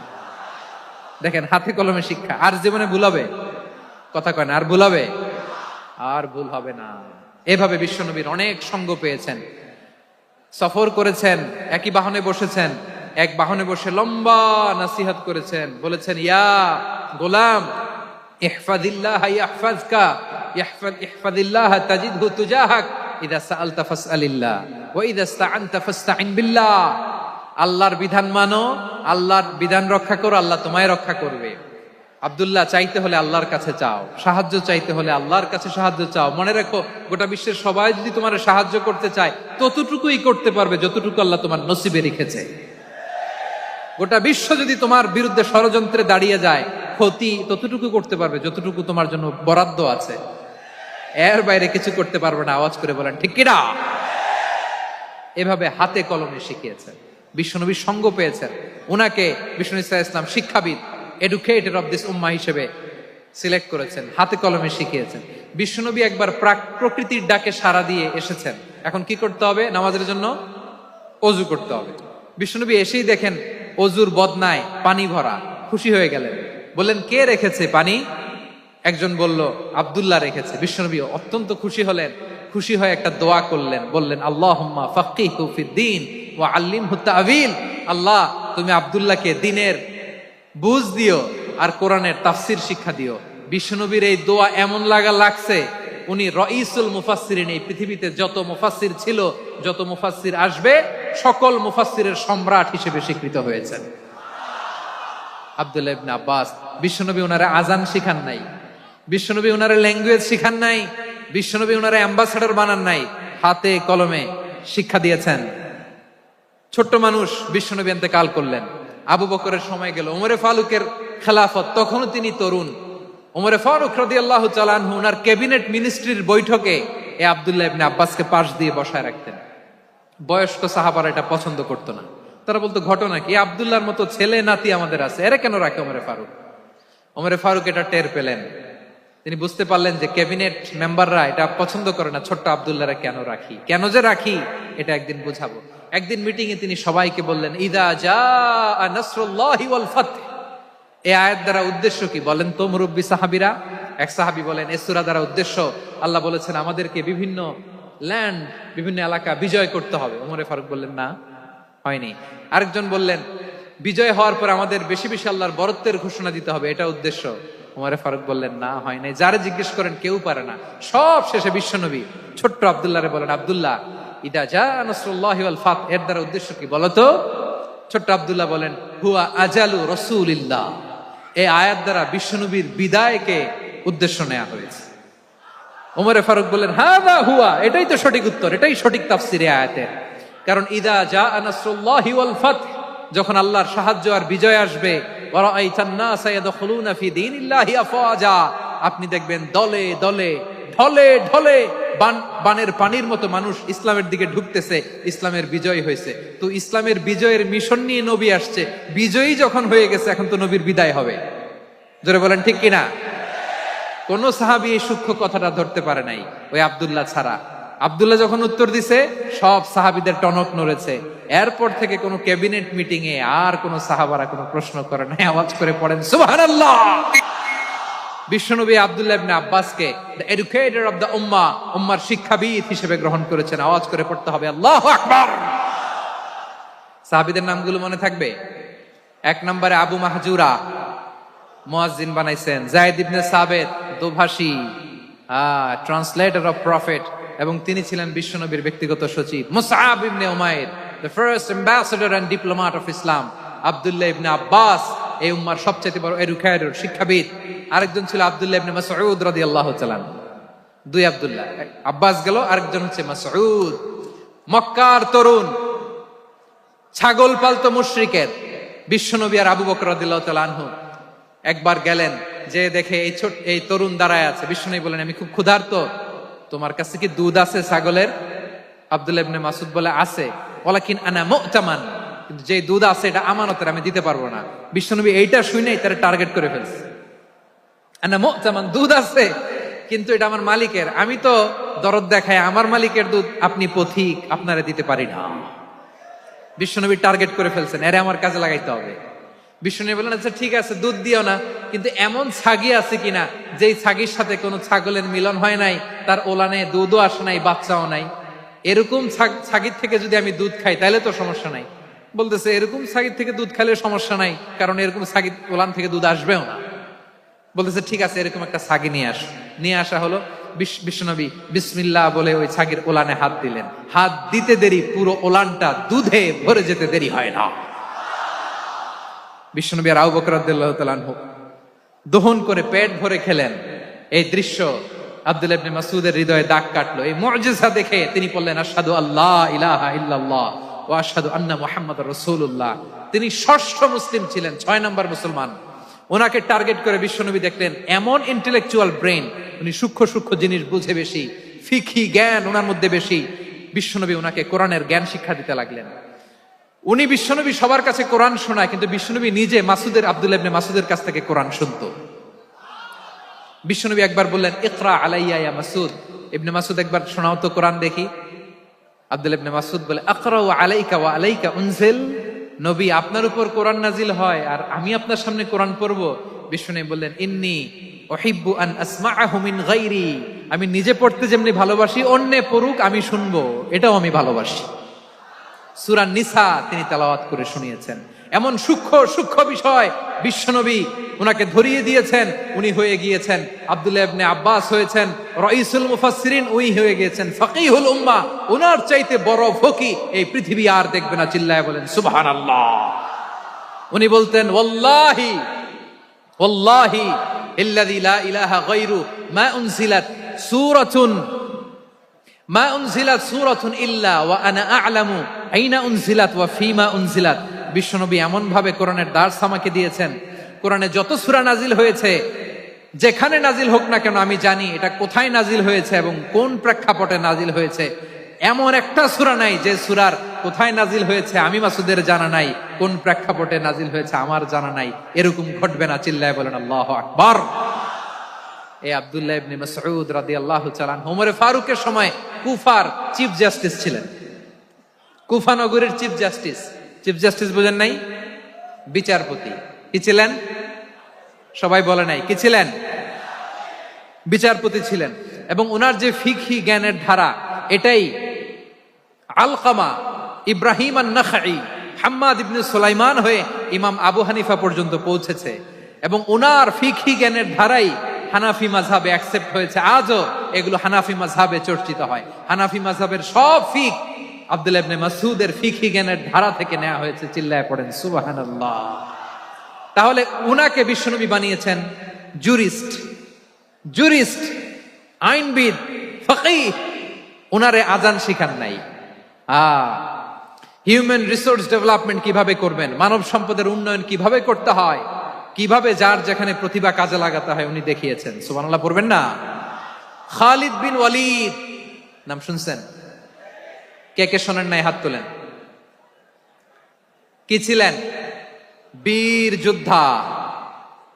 বীর যোদ্ধা ছিলেন খালিদ বিন ওয়ালিদ। কিন্তু তিনি ইসলাম ধর্ম গ্রহণ করেছেন অনেক দেরিতে, 8ম হিজরিতে। তার মানে 8ম হিজরির আগে উনি মুশরিকদের পক্ষে লড়াই করেছেন। ওনার হাতে কত মুসলিম সাহাবী যে নিহত হয়েছে হিসাব নাই। বিশ্বনবী টার্গেট করে রাখছে, তুমি আমাদের মুসলিমদের এত ক্ষতি করলা, তুমি যখন মুসলমান হবা তোমার দিয়ে আমি এমন কাম করামু যে এটা আর কেউ করতে পারবে না। বসুন। খালিদ বিন ওয়ালিদ রাদিয়াল্লাহু তাআলা 8ম হিজরিতে মুসলিম হয়েছেন, মক্কা বিজয়ের আগে। তো মক্কা বিজয়ের আগে যখন মুসলিম হয়েছেন, এর আগে কি করছেন? কাফিরদের সাথে যুদ্ধ করেছেন। উনি উহুদের যুদ্ধে মুসলমানদের যে পরাজয় ভাব, কঠিন পরিস্থিতির মুখোমুখি উনার কারণে পিছন থেকে এমন আতর্কিত আক্রমণ করেছেন, মুসলমানদেরকে কচুকাটা করেছেন। 8ম হিজরিতে আল্লাহ তাআলা হেদায়েতের নূর দিয়ে ওনার হৃদয়টাকে উজালা করে দিলেন। লা ইলাহা এটা এমন বাণী যার হৃদয়ে একবার টাচ খাবে, এইটা থেকে সে আর পালিয়ে বেড়াতে পারে। ঝিনুকের ভেতর লুকিয়ে থাকে যেমন মতি, ঝিনুকের ভেতর লুকিয়ে থাকে যেমন মতি, কলমা শাহাদাতে আছে আল্লাহর জ্যোতি, কলমা শাহাদাতে আছে আল্লাহর জ্যোতি। ঠিক কিনা বলেন? মক্কা বিজয়ের আগে মুসলিম হলেন, হওয়ার পরেই বিশ্বনবীর টার্গেট ফুলফিল হলো। ওই যে টার্গেট করে রেখেছেন আর দোয়া করেছেন, খালিদ বিন ওয়ালিদ যদি মুসলিম হয় তাকে আমি মিলিটারি চিফ বানাবো। ওনাকে আজান শিখান নাই, ওনারে কান ধইরা নামাজের এই মাথা থেকে ওই মাথা আনান নাই, ফিকহি কোরআনের সূক্ষ্ম তাফসীর ওনারে শিখান নাই, অ্যাম্বাসেডর বানান নাই। বিষ্ণু ইসলাম উনাকে সামরিক অভিযানে প্রেরণ করেছেন। সামরিক অভিযানে তিনি প্রেরণ করেছেন। উনার জীবদ্দশায় উনার নেতৃত্বে যতগুলো যুদ্ধ হয়েছে, একটা যুদ্ধেও তিনি পরাজয় বরণ করেন নাই। ওমরে ফারুকের সময়কালে তিনি চিফ অফ মুসলিম মিলিটারি মানে মুসলিম সেনাপতি হয়েছেন। যশোর, আওয়াজ করো, ঠিক কিনা বলো? সেনাপতি, মুসলিম সেনাপতি। তাহলে কিভাবে হিউম্যান রিসোর্স ব্যবহার করতে হয় গোটা বিশ্ব আমার নবীর কাছ থেকে শিখে নাও। খালিদ বিন ওয়ালিদ, ওনাকে বিশ্বনবী একটা উপাধি দিয়েছেন। উপাধিটা হচ্ছে সাইফুল্লাহিল মাসলুল, আল্লাহর নাঙ্গা তরবারি, আল্লাহর খোলা তরবারি, দ্য ওপেন সোর্ড অফ আল্লাহ। খালিদ বিন ওয়ালিদ, মুসলিম সেনাপতি। হাসান বিন সাবেত, নাম শুনছেন? দেখি উনি কি ছিল বলেন। রাসূলের সভা কবি, কালচারাল হিজিমনিকে ডিফিট করার জন্য। উনি ভালো অস্ত্র চালানো জানতেন না, ওই কাজে উনি যেতেন না। উনার ছিল কাব্য প্রতিভা। কাব্য প্রতিভা, কাফিররা কবিতা দিয়ে নবীকে গালি দিত। বিশ্বনবী বলতেন, ইয়া হাসান আজিব আন রাসূলিল্লাহ, তুমি নবীর হয়ে কাফেরদের এই কথাগুলোর জবাব দাও। বিশ্বনবীর একটা মিম্বার ছিল। বিশ্বনবীর মিম্বারের পাশাপাশি মসজিদে নববীতে এই হাসান বিন সাবেতের জন্য বিশ্বনবী একটা স্পেশাল মিম্বার বানিয়ে দিয়েছেন। এখান থেকে তুমি জবাব দাও। এবং বিশ্বনবী বলেছেন, আল্লাহুম্মা আইয়িদহু বিরূহিল কুদুস। আল্লাহ, হাসান আমার পক্ষে জবাব দেয়, তুমি জিব্রাইল মারফত তাকে সাহায্য পাঠাইয়া দিও। রাসূল সাল্লাল্লাহু আলাইহি ওয়াসাল্লামের সভা কবি, the poet of the prophet, নবীর কবি। উনি কবিতা দিয়ে, এমন উচ্চাঙ্গের ভাষায় কবিতা দিয়ে তিনি জবাব দিতেন, কাফিরদের গা শিহরে যেত, তাদের হৃদয়ে আগুন ধরে যেত। তাহলে এরকম কবিরও দরকার আছে না নাই? এখন যাকে আল্লাহ দিছে কাব্য প্রতিভা, এরা যদি আপনি যুদ্ধের ময়দানে পাঠান হবে? যারে দিছে সুরেলা গলা, এরা যদি অ্যাম্বাসেডর বানান হবে না। হাসান বিন সাবিত ছিলেন বিশ্বনবী সাল্লাল্লাহু আলাইহি ওয়াসাল্লামের কবি। হুযায়ফা ইবনুল ইয়ামান, বিশ্বনবীর গোয়েন্দা বিভাগের প্রধান। কিসের প্রধান? হুযায়ফা ইবনুল ইয়ামান, ওনার ছিল ডিটেকটিভ মাইন্ড। ডিটেকটিভ মাইন্ড, গোয়েন্দা বিভাগের প্রধান। এবং উনি হচ্ছেন সাহিবু সিররি রাসূলিল্লাহ, রাসূল সাল্লাল্লাহু আলাইহি ওয়াসাল্লামের গোপন তথ্যের ধারক বাহক। নবীর যেই কথা কেউ জানে না, সব হুযায়ফার পেটের ভিতরে ছিল। সুবহানাল্লাহ পড়েন। মদিনার যত ইহুদিদের একটা লিস্ট ছিল, এই লিস্ট শুধু দুইজন জানতো, বিশ্বনবী আর হুযায়ফা। সুবহানাল্লাহ পড়বেন না? তাহলে উনাকে কোন দায়িত্ব দিছে? কোন বিভাগ? যশোর, আওয়াজ করো, কোন বিভাগ? গোয়েন্দা বিভাগের হেড ছিল।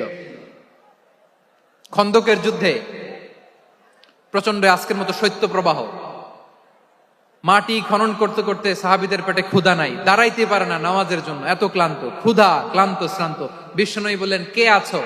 এই কঠিন শীত, এই ভয় আর ক্ষুধার মধ্যেও খন্দকের পরীক্ষার টপকে শত্রু শিবিরে যে আমাকে তথ্য দিবা, কে আছো? কারো গায়ে শক্তিই নাই যে দাঁড়াবে, কেউ দাঁড়ায় না। বিশ্বনবী তখন নিজে হুযায়ফাকে ডাক দিলেন, হুযায়ফা, যে আমাকে আজকে শত্রু শিবিরের তথ্য এনে দিবে, সে জান্নাতে আমার মোরাফাকা, আমার সঙ্গী হবে। হুযায়ফা রাদিয়াল্লাহু ইবনুল ইয়ামান জীবনের ঝুঁকি নিয়ে এই ক্ষুধা, শৈত্য প্রবাহ, কোল্ড ওয়েভসকে উপেক্ষা করে পরীক্ষা টপকে শত্রু শিবিরে যে সবার কথাগুলো চুপে চুপে শুনে বিশ্বনবীর দরবারে এসে গোয়েন্দাদের মতো তথ্য সরবরাহ করেছে। বিশ্বনবীর গোয়েন্দা বিভাগের প্রধান হুযায়ফা ইবনুল ইয়ামান ইন্টেলিজেন্স বিভাগ চালাতেন।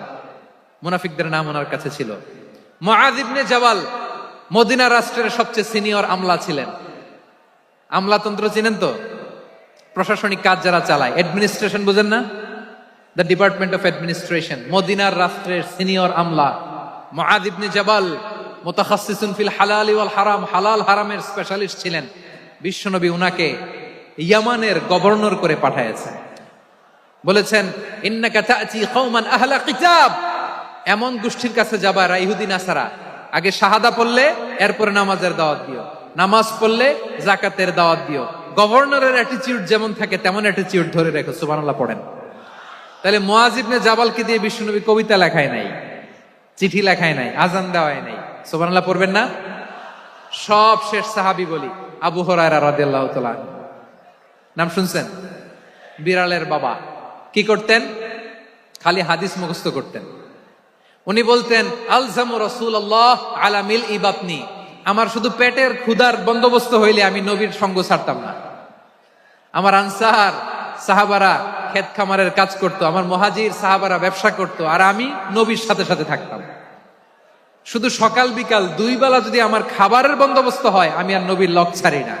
সুবহানাল্লাহ কইবেন না? 5374টা হাদিস তিনি বর্ণনা করেছেন। সবচেয়ে বেশি হাদিস বর্ণনাকারী সাহাবী। হাদিস প্রিজার্ভেশনের কাজে বিশ্বনবী ওনাকে কাজে লাগিয়েছেন।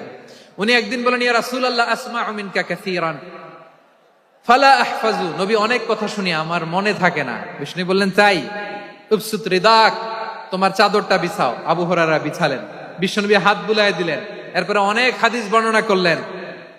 আবু হুরায়রা বলে, তারপর থেকে বিশ্বনবী যাই বর্ণনা করে আমি শুনি আর একটাও বলি না। এখন সুবহানাল্লাহ। বিশ্বনবী ওনাকে হাদিস প্রিজার্ভেশন, নবীর এই যে লক্ষ্য হাদিস প্রিজার্ভেশনের এই দায়িত্ব দিয়েছেন সাইয়েদনা আবু হুরায়রা রাদিয়াল্লাহু তাআলা আনহুকে। প্রিয় ভাইরা, তাহলে 10 জন সাহাবীর কথা যে বললাম, আপনারা কি খেয়াল করেছেন কত বড় ট্যালেন্ট হান্টার, চৌকস ট্যালেন্ট হান্টার ছিল আমার নবী। এক একজনের এক এক ট্যালেন্ট এক এক কাজে অ্যাসাইন করেছেন, এক একজনকে এক এক দায়িত্ব দিয়েছেন, এক একজনের প্রতিভাকে এক এক ভাবে বিকশিত হওয়ার সুযোগ দিয়েছেন। আওয়াজ করে বলেন ঠিক কি না? এখন আমার পর্দার আড়ালে আমার মায়েরা বলবে, এতগুলো পুরুষ সাহাবীর কথা বললো, নারী সাহাবীরা কি কিছু করে নাই? হ্যাঁ, একজন নারী সাহাবীর কথা বলে মোনাজাত হবে, দোয়া ছাড়া কেউ যাব না। রুফাইদা আল আসলামিয়া রাদিয়াল্লাহু তাআলা আনহা, ওনার বাবার নাম সাআদ আল আসলামি। বিশ্বনবী কি খেয়াল করলেন দেখেন, সাআদ ছিল মদিনার বড় ডাক্তার। এই নারী সাহাবী রুফাইদা বাবার কাছ থেকে চিকিৎসা বিদ্যা শিখেছেন। যখন শিখছে, বিশ্বনবী দেখলেন আমার তো প্রতি সপ্তাহে সপ্তাহে যুদ্ধে আহত সাহাবীদের সেবা দিবে কে? বিশ্বনবী রুফাইদাকে বললেন, রুফাইদা তুমি মসজিদে নববীর পাশে একটা মেডিকেল ক্যাম্প করো। এই যে সাকিনা আদ-দ্বীন মেডিকেলের আমার ছাত্রী বন্ধুরা, শুনে রাখো, তোমাদের আইকন হচ্ছে এই রুফাইদা আল আসলামিয়া। বিশ্বনবীর ডিরেকশন অনুযায়ী তিনি মসজিদে নববীর পাশে একটা মেডিকেল ক্যাম্প করলেন এবং আহত সাহাবাদের চিকিৎসা উনি ওনার টিম নিয়ে দিতেন। বিশ্বনবীর পরামর্শে উনি আনসারি এবং মুহাজির মহিলা সাহাবীদেরকে নিয়ে একটা স্পেশাল মেডিকেল টিম গঠন করলেন। খায়বার যুদ্ধে 7ম হিজরিতে যখন বিশ্বনবী যায়, উনি ওনার টিম নিয়ে আসলেন, বললেন, ইয়া রাসূলুল্লাহ আমরা তো তলোয়ার চালাতে পারি না, আমরা তো তীর মারতে পারি না, দেন খায়বার অভিযানে আমি আমার টিম নিয়ে মেডিকেল টিমের সেবাটা সার্ভিসটা দিতে চাই। পড়েন সুবহানাল্লাহ। বিশ্বনবী অনুমতি দিলেন, যোদ্ধা সাহাবীদের সাথে রুফাইদা আল আসলামিয়া উনিও মেডিকেল টিম নিয়ে অগ্রসর হলেন। খায়বারের প্রতিটা আহত ইনজুর্ড সাহাবী যারা ইনজুরি শিকার হয়েছেন, সবাই রুফাইদা আল আসলামিয়ার এই মেডিকেল ক্যাম্প থেকে চিকিৎসা সহায়তা পেয়েছেন। সুবহানাল্লাহ পড়েন। দেখেন কিভাবে বিশ্বনবী ট্যালেন্ট বাছাই করতেন। আপনি অবাক হবেন, বাহরাইনের মেডিকেল ইউনিভার্সিটিতে রুফাইদা আল আসলামিয়া মেডিকেল প্রাইজ অ্যাওয়ার্ড প্রতি বছর দেয়া হয়। যদি আদ-দ্বীনের এই মেডিকেল আমার বোনেরা যদি জেনে থাকো জানো, না হলে নতুন করে জানো, সার্চ দিও রুফাইদা আল আসলামিয়া মেডিকেল অ্যাওয়ার্ড, বাহরাইনের ইউনিভার্সিটিতে দেয়া হয়। প্রিয় ভাইয়েরা, তাহলে আলোচনার সামারি আমরা করি। বিশ্বনবী যার যেখানে ট্যালেন্ট তাকে ওইখানে কাজে লাগাতেন। আওয়াজ করে বলেন ঠিক কিনা? এবার একটা ইন্টারভিউ হবে, আওয়াজ করে বলেন, আবু মাহজুরাকে বিশ্বনবী কি বানাইছেন? হ্যাঁ, ভুলে গেছেন? সামনের চুলে হাত দিয়ে বিশ্বনবী কি সুন্দর গলায় আজান শিখালেন। মুয়াজ্জিন যায়েদ বিন সাবিতকে একাডেমিক প্রজেক্টের দায়িত্ব দিয়েছেন, তিনি ছিলেন বিশ্বনবীর দোভাষী ব্যক্তিগত সচিব। মুসআব ইবনে Umair the first ambassador of Islam, Abdullah ইবনে আব্বাস উম্মার বড় শিক্ষাবিদ মুফাসসির, আব্দুল্লাহ ইবনে মাসউদ ছিলেন জুরিস্ট। কি ছিলেন? জুরিস্ট ছিলেন, এই উম্মার সবচেয়ে বড় জুরিস্ট। খালিদ বিন ওয়ালিদ সেনাপ্রধান। হাসান বিন সাবিত ছিলেন বিশ্বনবীর সভাকবি। কি ছিলেন? বিশ্বনবীর সভাকবি ছিলেন। এরপরে হুযায়ফা ইবনুল ইয়ামান কি ছিলেন? গোয়েন্দা বিভাগের প্রধান। মুআয ইবনে জাবাল কি ছিলেন? সিনিয়র আমলা, ইয়ামানের গভর্নর। আবু হুরায়রা রাদিয়াল্লাহু তাআলা আনহু হাদিস প্রিজার্ভেশনের কাজ করেছেন। আর আমাদের রুফাইদা আল আসলামিয়া রাদিয়াল্লাহু তাআলা আনহা কি ছিলেন? নার্স ছিলেন। নার্স হয়ে মেডিকেল সেবা দিয়েছেন। প্রিয় ভাইরা, পুরো আলোচনার যদি সামারি করি, তাহলে বিশ্বনবী যেভাবে হিউম্যান রিসোর্সকে ম্যানেজ করেছেন, যার যেখানে প্রতিভা কাজে লাগিয়েছেন, আমরাও যদি করি, আমাদের বাংলাদেশের চিত্র আমরা পাল্টে দিতে পারবো। আমরা শুরুতে শুনেছি মানুষের আছে অসীম সম্ভাবনা, প্রতিটা মানুষ অনন্য, যত্ন নিলে, যথাযথ পরিচর্যা করলে মানুষ বিশ্ব জয় করতে পারে, ঠিক কিনা? আমাদের হাফেজে কোরআনের সামনে দাঁড়াতে পারে এমন কোন হাফেজে কোরআন আল্লাহর জমিনে জন্ম হয় না। গোটা বিশ্ব কাঁপিয়ে তারা সেরা, আমাদের ক্রিকেটাররা সেরা, আমাদের তৈরি পোশাক শিল্প সেরা, এরকম অনেক অনেক সেরা জিনিস আছে। আমরা এগুলোরে নার্চারিং করতে পারি নাই, পরিচর্যা করতে পারি নাই, সঠিক তারবিয়াতের অভাব। তাহলে মানুষের অসীম সম্ভাবনাকে কাজে লাগাতে হবে, ঠিক কিনা বলেন? ইউনুস গভর্নমেন্টকে আমি বলবো, অল্প সময়ের জন্য আপনারা এসেছেন, সংস্কারও করতে হবে, আবার নির্বাচনও করতে হবে। সব সংস্কার হতে করতে পারবেন না, যতটুকু পারবেন এর মধ্যে আমাদের যে হিউজ ম্যান পাওয়ার, আমাদের যে মানব সম্পদ, হিউম্যান রিসোর্স, এটাকে ডেভেলপ করে আপনাদের যেতে হবে। যেটা পারবেন না সেটাকে পরবর্তী নির্বাচিত গভর্নমেন্টের কাছে রেখে যেতে হবে, যে তারা যেন করে, তাদের কাছে আপনারা এটা রেখে যাবেন। তাহলে মানুষ চাইলে বিশ্ব জয় করতে পারে। আর মানুষকে হারাতে পারে কেউ? জোরে বলো যশোর, মানুষকে হারাতে পারে কেউ? আল্লাহ আমাদেরকে জনসংখ্যা দিয়েছেন প্রিয় ভাইয়েরা। এই জনসংখ্যা অনেক বড় সম্পদ, এটা আমাদের জন্য অভিশাপ নয়, আশীর্বাদ। আমাদের জনসংখ্যাকে যদি আমরা জনশক্তিতে রূপান্তর করতে পারি, আজকে বাংলাদেশ যে অবস্থানে দাঁড়িয়ে আছে, বাংলাদেশ তার 20 গুণ উন্নতির শিখরে চলে যাবে। চিল্লায় বলো ঠিক কিনা? আমাদের শ্রমিক ভাইয়েরা বাইরে কাজ করে, আমাদের শ্রমজীবী ভাইয়েরা, প্রবাসীরা, তাদের ব্যাপারে গুরুত্ব দিতে হবে। আমাদের শ্রমের দাম সবচেয়ে কম, সবচেয়ে কম। তারা এম্বাসিতে গুরুত্ব পায় না, এয়ারপোর্টে গুরুত্ব পায় না। এই সরকার অবশ্য তাদেরকে অনেক গুরুত্ব দিচ্ছে। আমাদের অদক্ষ শ্রমিককে যখন আমরা দুবাই পাঠাই, অল্প বেতন পায়, কিন্তু ইন্ডিয়ানরা দক্ষ শ্রমিক পাঠাইলে তার 3 গুণ বেতন পায়। আমরা আমাদের শ্রমিকদেরকে অদক্ষ ভাবে আর পাঠাতে চাই না, দক্ষ শ্রমিক পাঠিয়ে আমরা রেমিটেন্সের বন্যা বইয়ে দেব। আমাদের শ্রমিকদের পাঠানো রেমিটেন্সের টাকায় সচল থাকে আমার দেশের অর্থনীতির চাকা। তাদেরকে সবচেয়ে গুরুত্ব দিতে হবে। আমরা পেয়েছি ফ্রিডম ফাইটার, মুক্তিযোদ্ধা, আর আমার প্রবাসী ভাইরা হচ্ছে রেমিটেন্স ফাইটার। জোরে বলো ঠিক কিনা? তাহলে আমাদের এই জনশক্তিকে জনসম্পদে ট্রান্সফর্ম করতে হবে, ঠিক কিনা বলেন? সরকার জনগণকে এভাবে পলিশ করতে হবে। মা বাবারা ছেলে মেয়েদের মধ্যে কার কোন যোগ্যতা, তাকে ওইভাবে কাজে লাগাতে হবে। সবার এ প্লাস পাওয়ার কোনো দরকার নাই। আমাদের দেশে একটা টেন্ডেন্সি আছে, পরীক্ষায় এ প্লাস না পাইলে কই তুই কি করলি, পাশের বাড়ির ছেলে এ প্লাস পাইছে, যা ওর পা ধোয়া পানি খা। কি খা?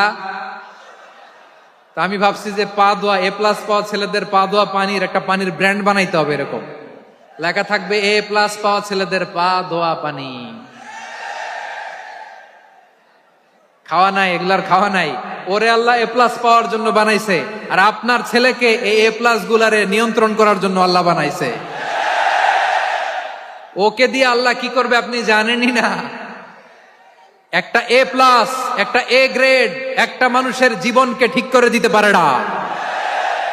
আপনার ছেলেকে আল্লাহ অন্যদিকে যোগ্যতা দিয়েছে। ওদের মনোবল ভাঙবেন না, খবরদার, খবরদার। ছেলে মেয়েদের মনোবল ভাঙবেন না।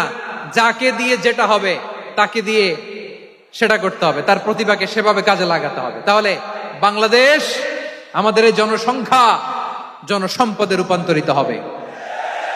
আমাদের সরকারের তত্ত্বাবধানে আমাদের 18 কোটি জনগণ দক্ষ জনশক্তিতে রূপান্তরিত হোক, আমরা চাই কি চাই না? আমরা ভালো মানুষ, শ্রেষ্ঠ মানুষ হতে চাই কি চাই না?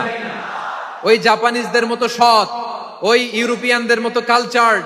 আমাদেরকে আল্লাহ তাআলা কোরআন সুন্নাহ অনেক কিছু দিয়েছেন। যেহেতু বর্তমানে আমরা দেখছি তারা সৎ, তাদের মধ্যে ভ্যালু আছে, সেগুলো আমাদের মধ্যে আনার দরকার আছে না নাই? আর ইসলাম দিয়ে আমাদের জীবনকে সাজাতে হবে, ইসলাম দিয়ে আমার পরিবারকে সাজাতে হবে। ইসলাম থেকে, কোরআন থেকে প্রেসক্রিপশন না নিলে জীবন সুন্দর হবে না। কোরআন থেকে প্রেসক্রিপশন না নিলে সমাজ সুন্দর হবে না। কোরআনের প্রেসক্রিপশন না মানলে রাষ্ট্র সুন্দর হবে না। কোরআনের প্রেসক্রিপশন অ্যাপ্লাই না করলে শুধু দুর্নীতি দমন কমিশন দিয়ে দুর্নীতি বন্ধ করা যাবে না। এজন্য কোরআনের আইন আমরা চাই কি চাই না? প্রিয় ভাইয়েরা, হিউম্যান রিসোর্স ডেভেলপমেন্ট মানব সম্পদের উন্নয়ন, আমাদের সরকার যেন এদিকে নজর দেয়। আমরা যেন এই ব্যাপারে যত্নবান হয়ে উঠি। যাকে আল্লাহ যে যোগ্যতা দিয়েছে, এই যোগ্যতা দিয়ে আমরা যেন ইসলামের জন্য, দেশের জন্য কাজ করি। আমরা যেন আমাদের স্কিল ডেভেলপ করি, আমাদের পটেনশিয়ালকে ডেভেলপ করি। মোরালিটি, ভ্যালিউজ নিয়ে শায়েখ আহমদুল্লাহ আলোচনা করেছেন, এগুলো দিয়ে যেন আমরা আমাদেরকে সাজাই। আল্লাহ তাআলা আমাদের দেশকে তুমি নিরাপদ করো, আমরা পড়ি আমিন। আল্লাহ আমার 18 কোটি জনগণকে তুমি জনশক্তিতে রূপান্তরিত করো, আমিন। আল্লাহ আমরা হাতে হাত রেখে, কাঁধে কাঁধ মিলিয়ে ভাই ভাইয়ে যেন এই দেশকে গড়তে পারি, আল্লাহ তুমি তৌফিক দান করো, আমরা পড়ি আমিন। আমার প্রিয় মহিউদ্দিন ভাই বলেছেন, হুজুর এমন একটা ঘোষণাপত্র দিয়ে যাবেন আজকের এই ঐতিহাসিক যশোরের প্রোগ্রামে, যেটা গোটা বাংলাদেশে মানুষ এটার উপর আমল করে। আমি যে কথাটা বলেছি এটাই, আসুন আমরা আমাদের জনসংখ্যাকে জনসম্পদে ট্রান্সফর্ম করি, আমাদের জনসংখ্যাকে আমরা যেন জনশক্তিতে রূপান্তরিত করি।